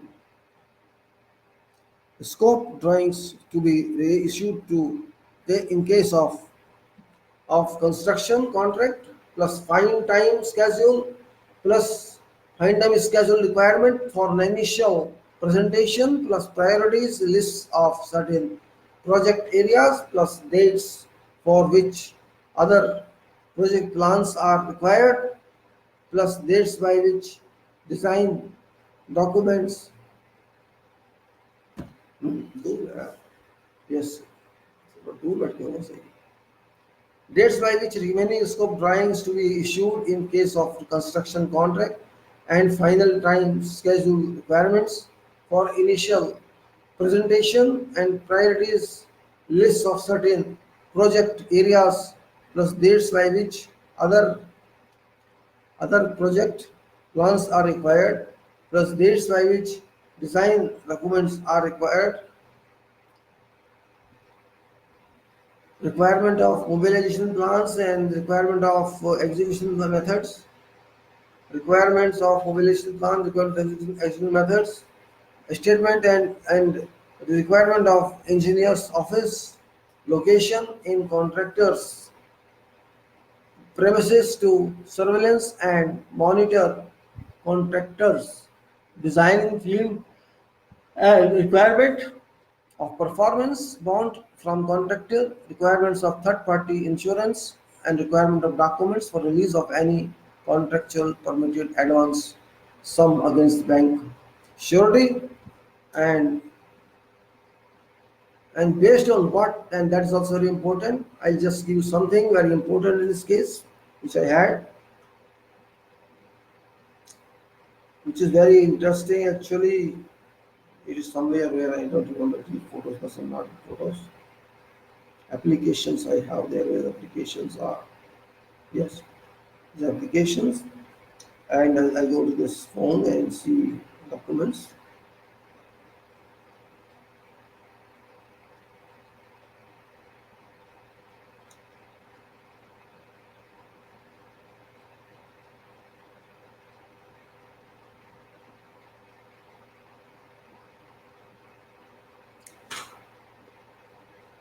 You can see here that I'll need to later on. Let me give something else here, which is very significant from contract viewpoint. Before explaining all this, we should know what we are talking of and on what basis we are talking of. You may all know what is this. This is a file.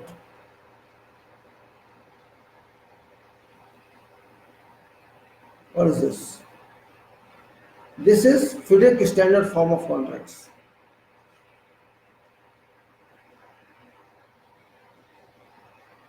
Okay, what it says.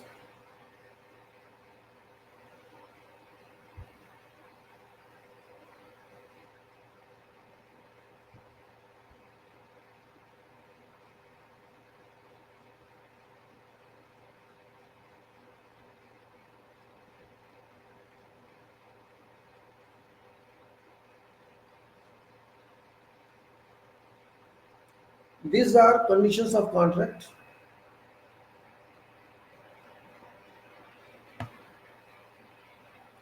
This I am giving from Red Book just for information purpose.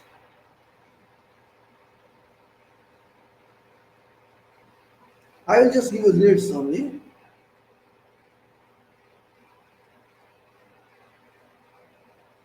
Index it is.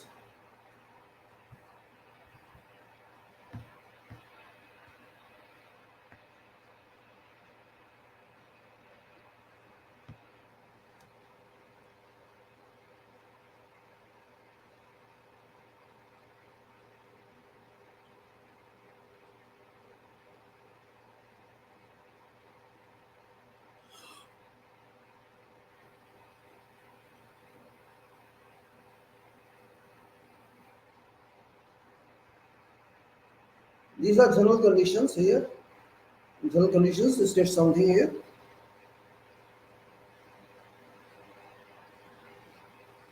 Here are some definitions.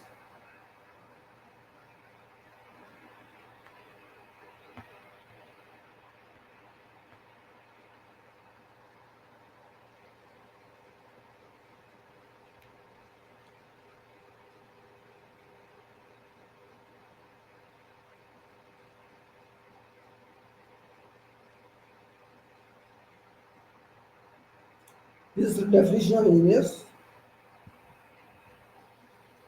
Now here I just telling you some definition. I read for you what's written here. It's important. It's written party means employer of or contractor as contract requires. Employer means person named as employer in contract data, contract document, right? And legal successor in title of this person. Contractor means person termed as contractor or in letter of intent.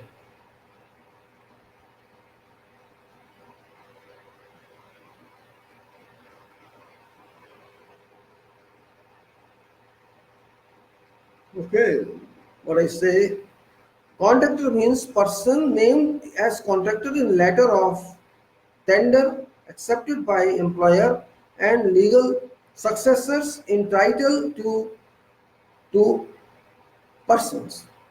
Then there is engineer.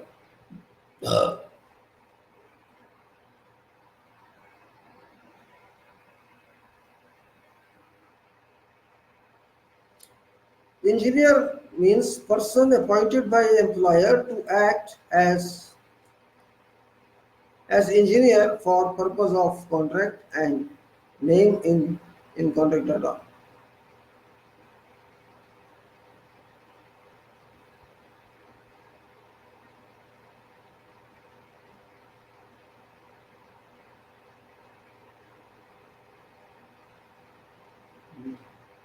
You may know these conditions which are available on internet. You can go through them for your awareness. It is very important. If there are 20 articles in this red book which is applicable to buildings also, you can go through this one. You can understand definitions of parties and what are terms applicable in contracts and what is best, and you can use those terms into your contract and import to your bodies and do it accordingly to your suitability. This is very important because many engineers do not know what engineer is, one contractor is, and this definition is very important. If you don't understand definition of engineer, you cannot work as an engineer. It's not engineer which you are working of now in staff. Only those engineers are working who are older one and having residential document. So you can understand that. Now, I again go back to why I was telling you, because of these activities that client has to do, as I said before.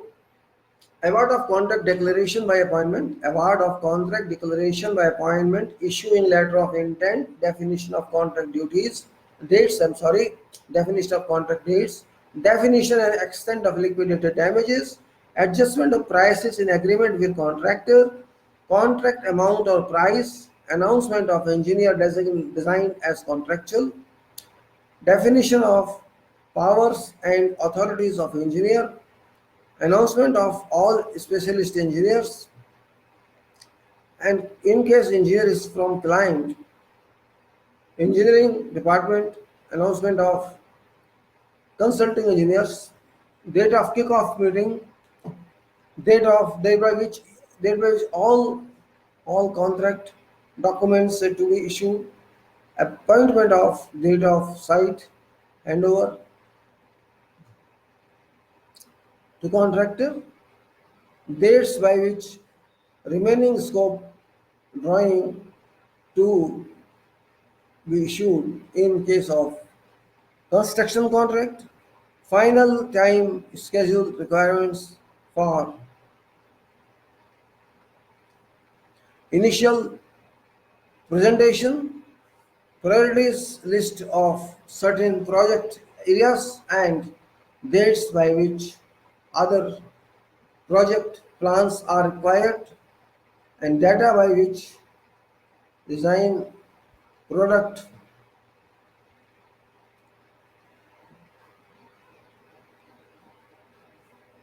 dates by which design documents are required, requirements of mobilization plans, requirements of execution method, statement, requirement of engineer's office, location of contractors premises to surveillance and monitor contractors design team, plus requirement of performance bond from contractor and requirement of third party insurance. uh, Now contractor, what contractor should think of? Contractor meeting deadlines to submit various deliverables is part of contract performance. Now work of tender is over, bid is over, work has been awarded, everything is complete, process of bidding is over. Now this person, which was sometimes up to now a bidder, this party or this organization which was named so for bidder or tenderer or whatever it was not confirmed party, but work has been awarded. This person becomes now named as contractor. All these documents which are tender documents till now are reissued in fact, in strength, in title of contract documents, which can be each and every page of tender bid or bid, each and every issue, conditions, articles that have written, BOK was included, everything was included, constitute a document usable by each and every citizen of this country. If cannot be by many, don't use it. So these these documents have made this person again a completely person, a person of high strength who should be serious all time, but all time we are not serious.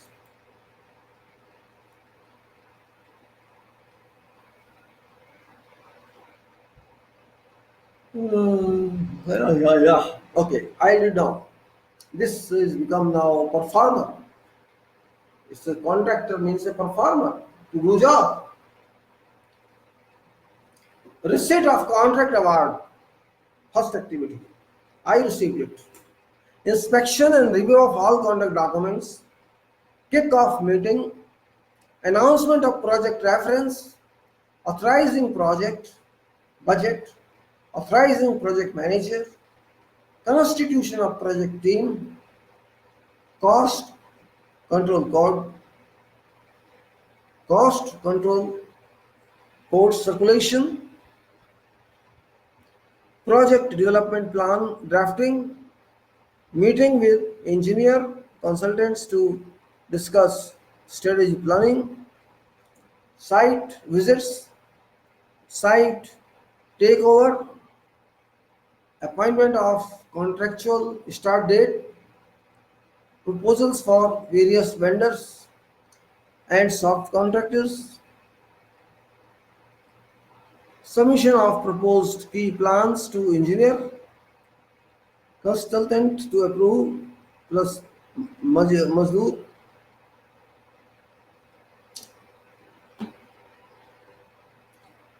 submission of proposed key plans to engineer, consultants for approval, mobilization plan submission, site survey,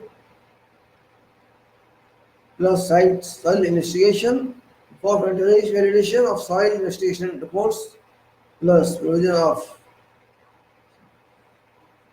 of site and wall fire safety. Yes, I'm just condoning some words which because again tired, you know.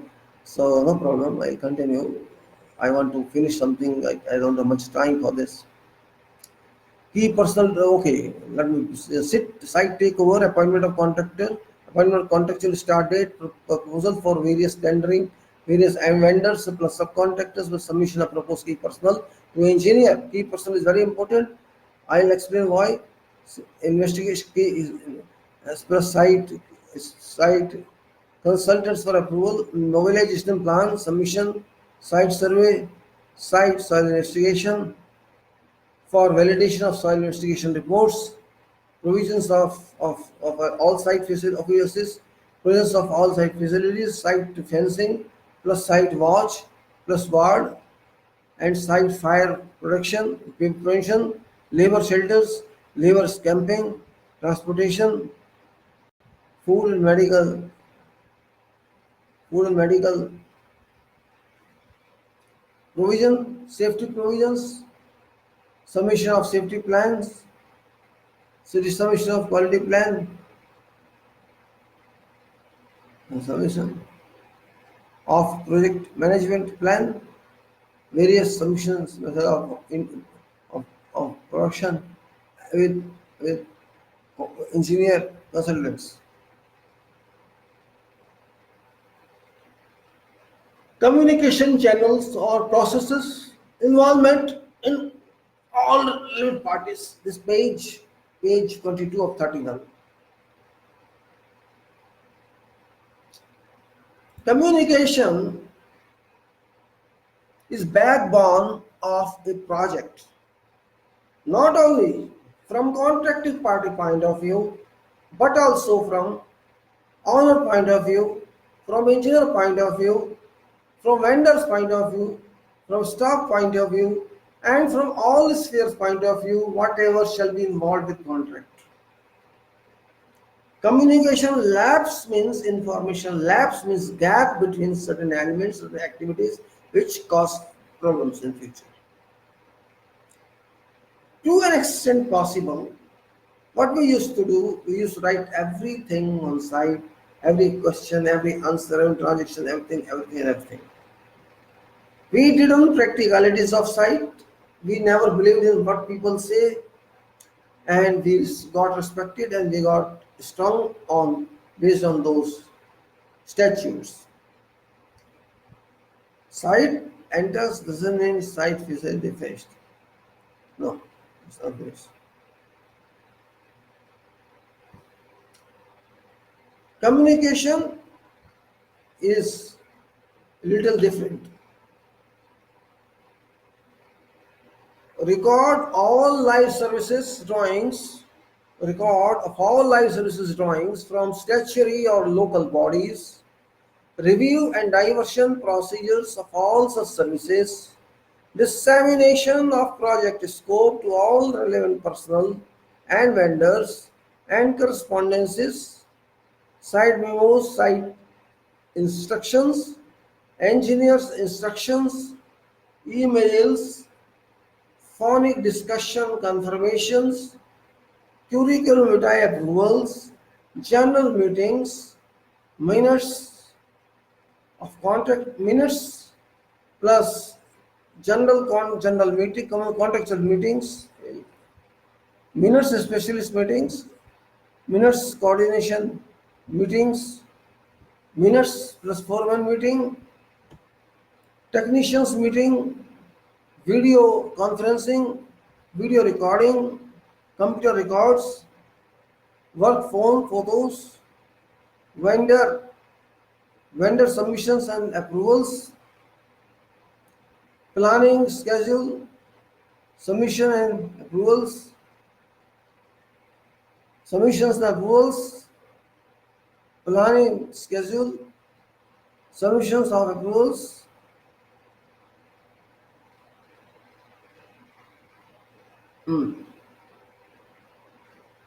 regularly an organization chart, jobs or role descriptions of various personnel,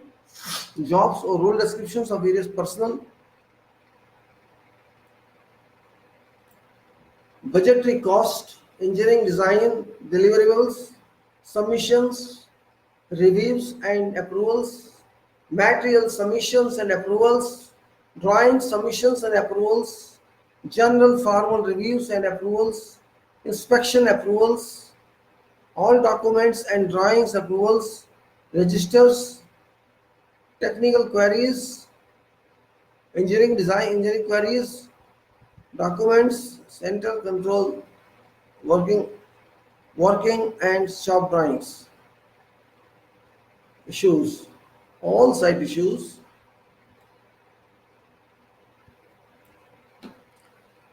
All site issues, daily records of works, concrete records, cube records, formwork records, rival records,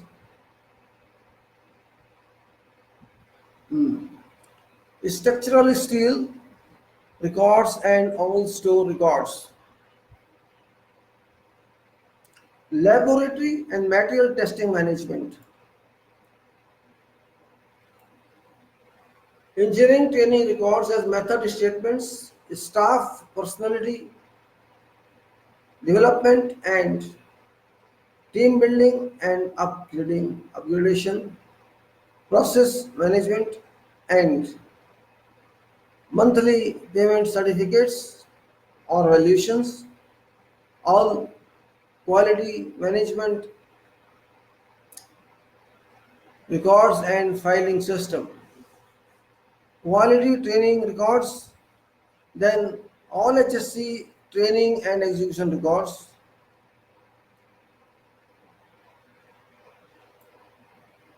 all HSC training and execution records, all accidents or injury records, safety drill records, toolbox talks, start part, prevention from hazards, keeping site tidy, and site safety incentives, awards,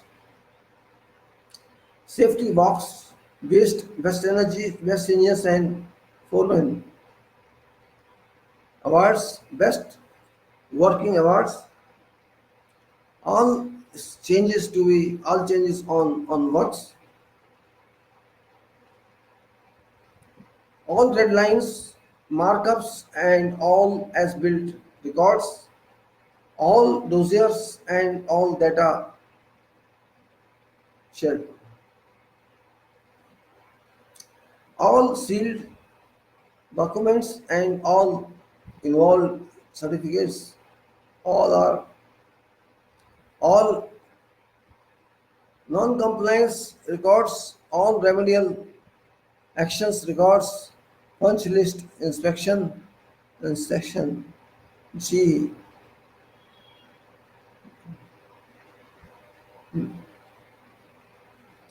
Punch list, all changes on records, on those.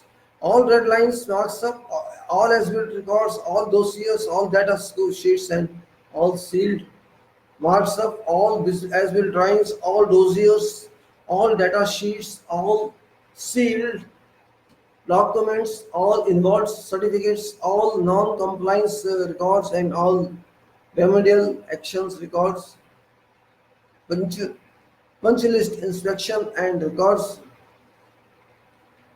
site walkthrough, methods and snacks records, and their time important.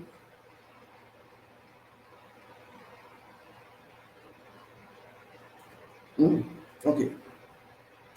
All non-compliance records, all red lines, all markups, all certificates, all non-compliance records, all remedial action records, punch list inspection records, site walkthrough records, snacks records, and their implementations, defects records, and requirements records, network inspections, and removal of major defects, lessons learned from mistakes, and quality audits, reports from external source and from internal sources.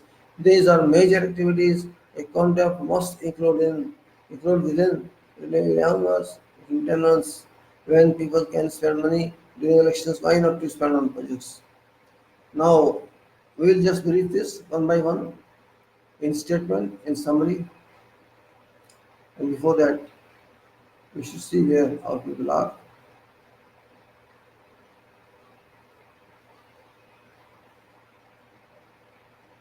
First, let us see where we stand here.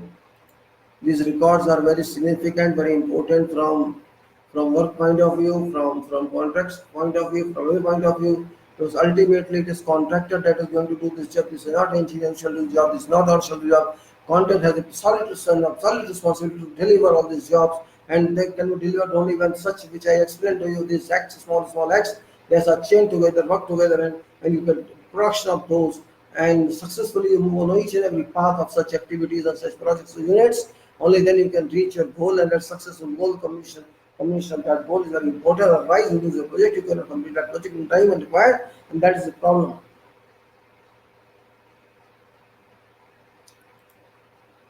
So it's all communication. Don't say this is not communication. This all activities require communication, which is very, very, very significant point of view.